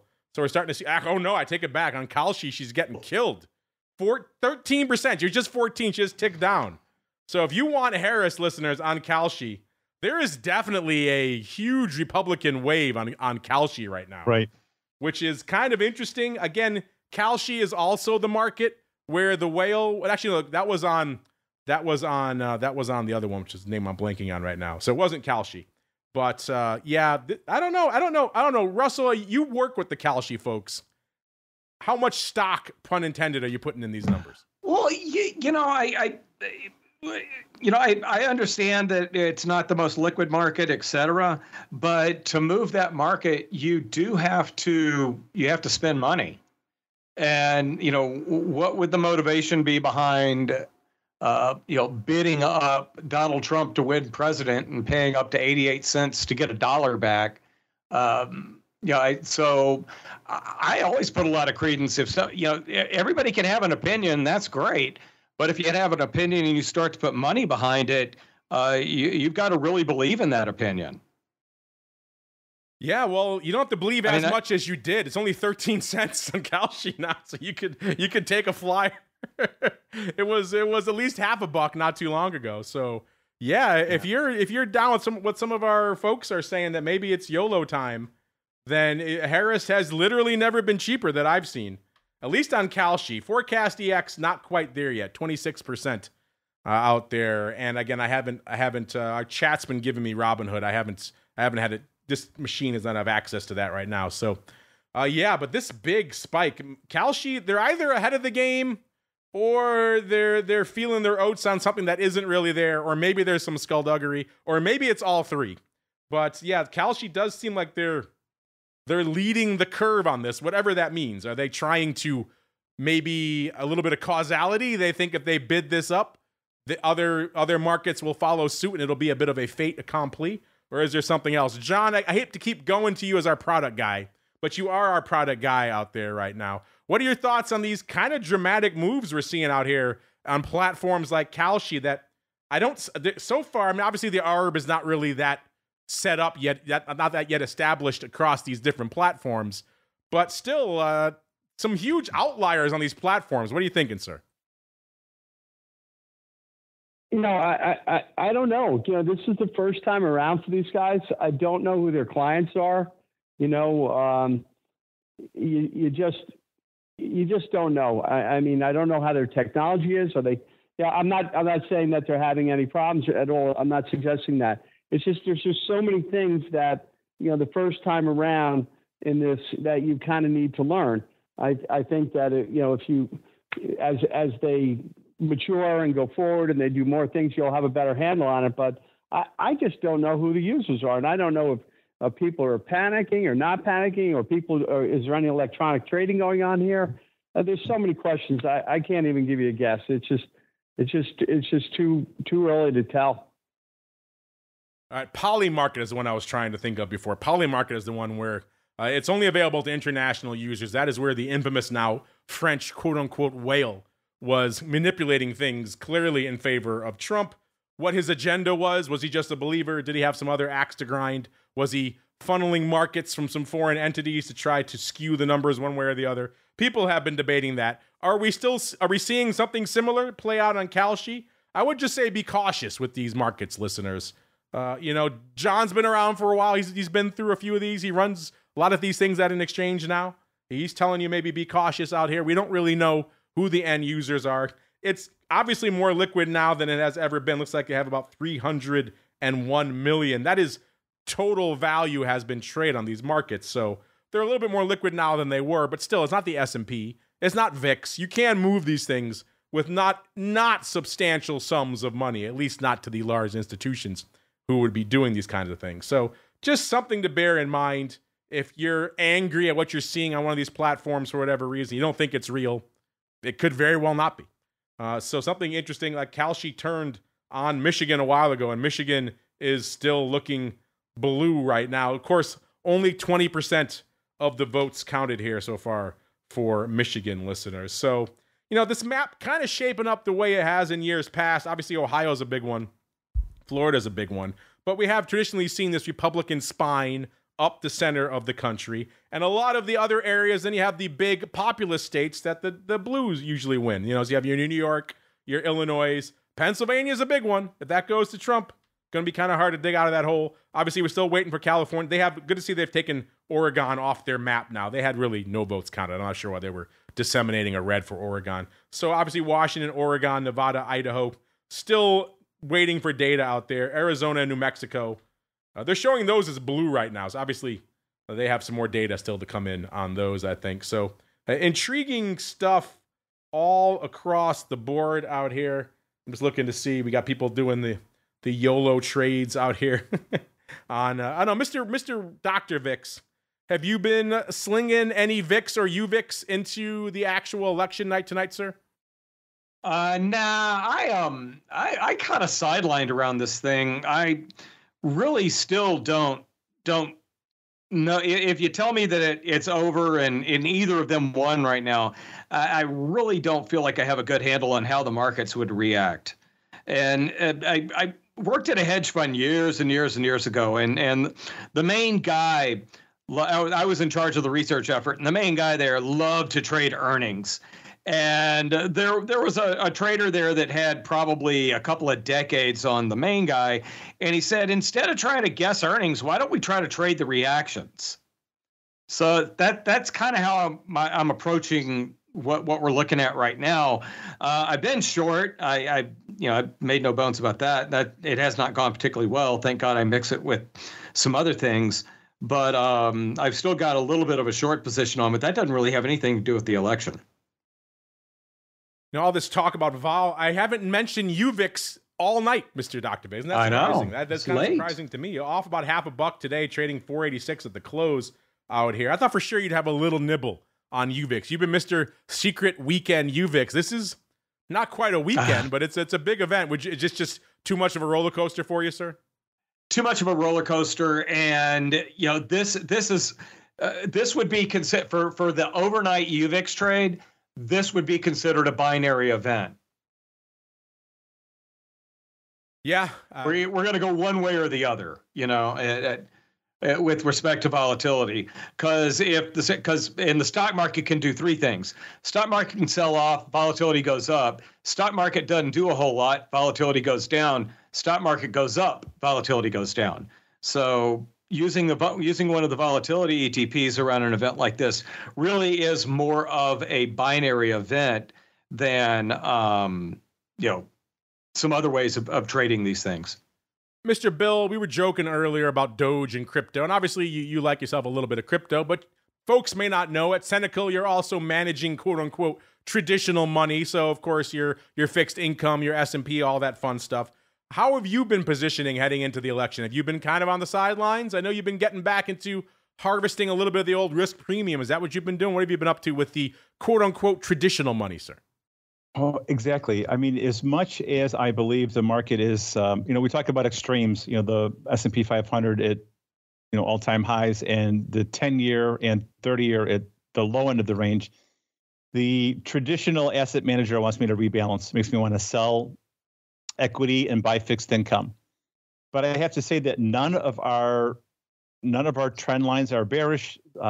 There's just no reason from a technical standpoint to sell anything here. So I've been holding out, but what uninvested cash we do have, rather than letting it sit just in plain cash earning virtually nothing, or putting it into a money market fund earning maybe 4.125%, we have just really gotten in touch and reconnected with our options background, and have just been flinging a lot of cash secured puts, using up that cash in our rollover IRAs and the qualified plans, the qualified money. So we've had a great run since we started doing this in August. Our clients are loving it. They still don't fully understand how the cash secured put works, but I do send out a newsletter all the time and been posting things on LinkedIn.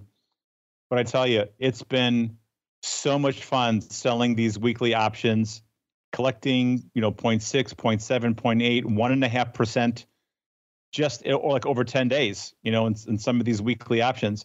And the handful of clients that I would consider my crypto degens, we're selling downside puts in MSTR, downside puts in Coinbase.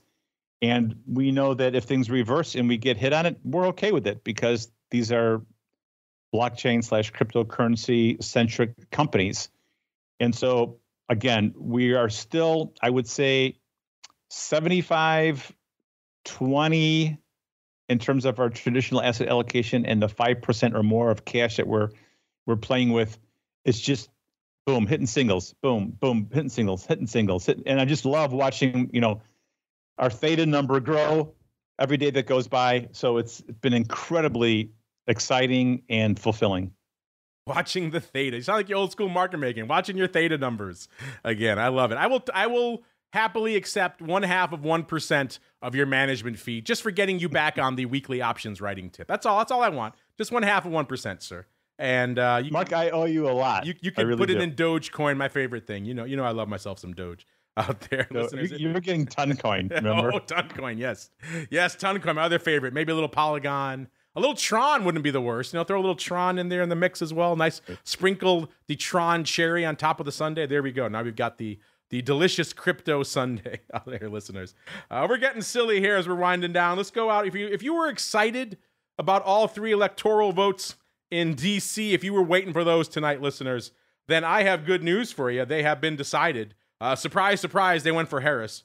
So that brings her up to 112. So if you were out there lamenting, hey, Harris can't get any love, bam, there you go. 3 whole electoral votes for Harris. That brings us up as we're coming in on the 9:30 time slot here in the one true time zone, listeners. We're seeing Trump at 198 and Harris hanging out at 112. All right, listeners, that music means we've come to the end. Man, time flew by. Mr. Joan Rivers, it's been 3.5 hours we've been talking. How's your voice doing, sir? I'm doing all right. I'm hanging in here. Maybe you should have held off on that last. I'm not gonna call anybody a tranny tonight. Oh, jeez. No.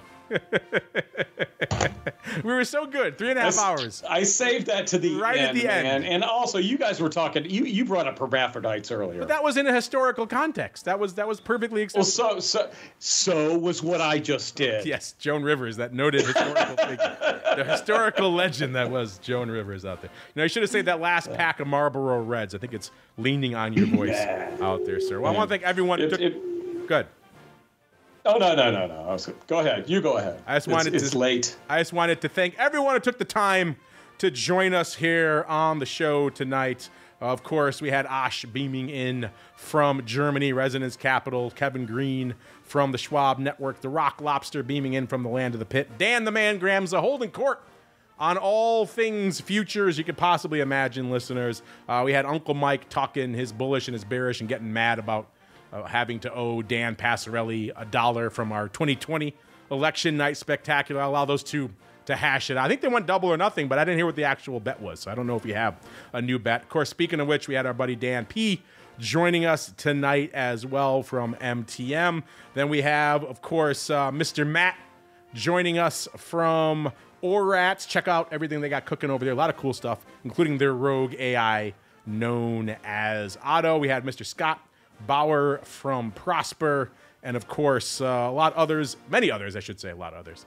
Been 3.5 hours, listeners, many others, including Mr. John Smollen. Thanks for staying on with us tonight till the end. A little extra time, a little longer than we planned, Mr. John. Thanks for joining us. If you want to leave the folks with any words of wisdom, have at it, sir. The floor is yours.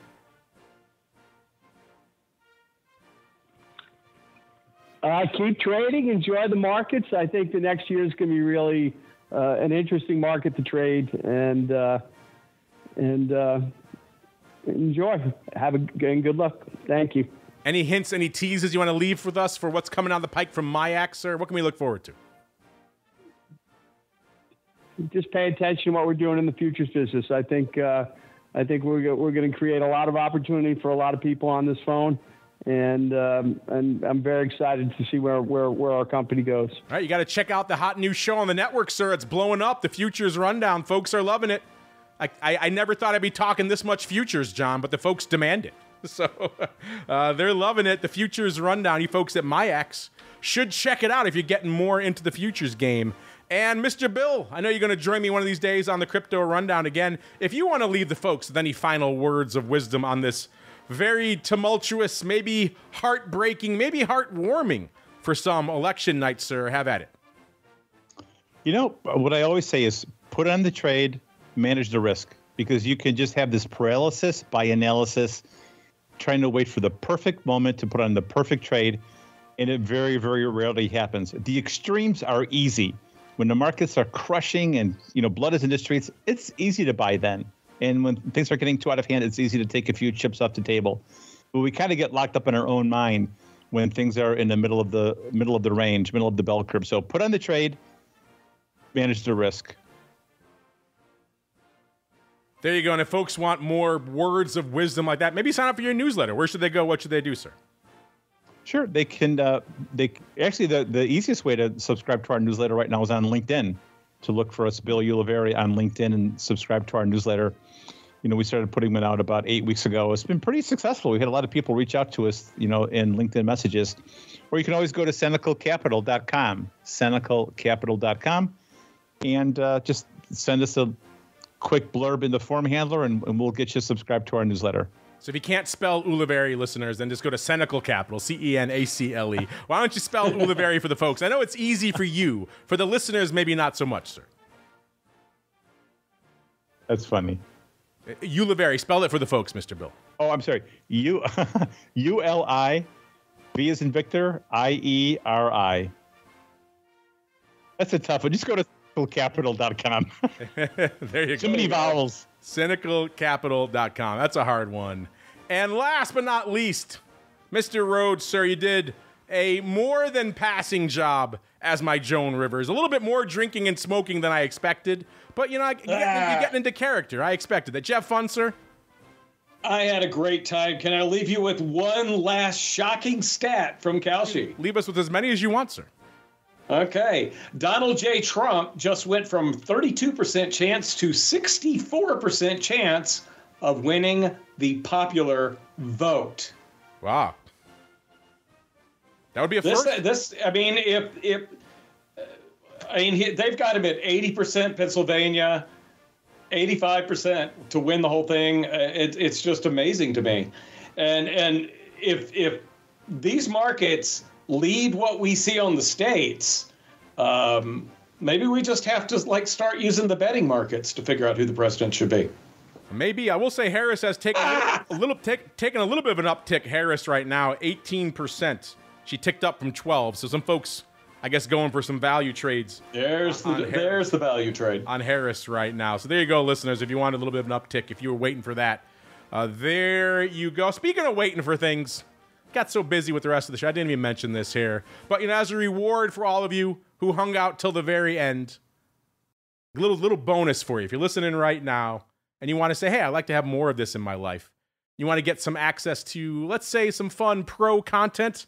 You want to get, let's say 2 shows a week coming at you, including Options Oddities, where we talk about unusual activity, as well as, of course, awesome pro Q&As, where we get a lot of people on the show tonight, as well as many more leading minds from the world of options and derivatives, and pick their brains for the benefit of you, the listener. If you never had a chance to try it, maybe you just didn't have the cash up front to try it, well, guess what?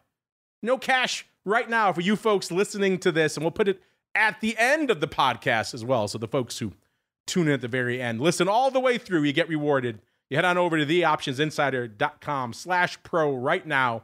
This will be live for a little bit here. And just use the code TRYPRO3. That's the code, TRYPRO3. You're going to get $150 in your pocket because we're going to give you 3 months for free. Come in, kick the tires, and light the fires. See what all the fuss is about. We're just feeling generous. We know this is a tough night for some people. This maybe makes it a little bit easier for you. 3 months free, $150 on me. Go have fun. At the very least, that'll get you all the shows for the next 3 months. It'll get you in the hat 3 times for the pro Q&A, it's been 3 hours, 3.5 hours, listeners. That'll get your name in the hat for the giveaways as well. So you get your name in the hat 3 times for the pro trading crate. Trust me, you want to win one of those. That adds a ton to the value. Some of these things we give away literally have no value because they are priceless because there's only one of them. Yet we give them to our listeners because we're nice like that. So that gets you your name in the hat for those, as well as exclusive content that goes up there and early releases. Lots of fun stuff hits the pro out there. So theoptionsinsider.com/pro, TRYPRO3 is the code. I'm not sure how long it's going to be active. That's up to the producers out there. So if you're listening to this, don't mess around. Go to the pro. Get it, try it. You can also listen to everything we've done for the last 3.5, 4 years on there as well. Gives you access to all the archives, the exclusive pro podcast feed. Heck of a darn deal, if I do say so myself. So if you're upset tonight, you need a little something to take the edge off, or maybe you want to celebrate. Either way, $150 in your pocket just because I like you folks. Theoptionsinsider.com/pro. All right, that's it. I got to go have maybe a Joan Rivers type beverage. And we'll keep an eye on the rest of these markets. Back again, no rest for me, listeners. I'm back talking futures tomorrow on the Futures Rundown, as well as Options Bootcamp. How much voice will I have? I don't know. And then back again for the rest of our usual array of content. I know it's crazy times out there, listeners, so I mean it more than ever. Stay safe out there. And thanks for joining us for our 2024 election night spectacular.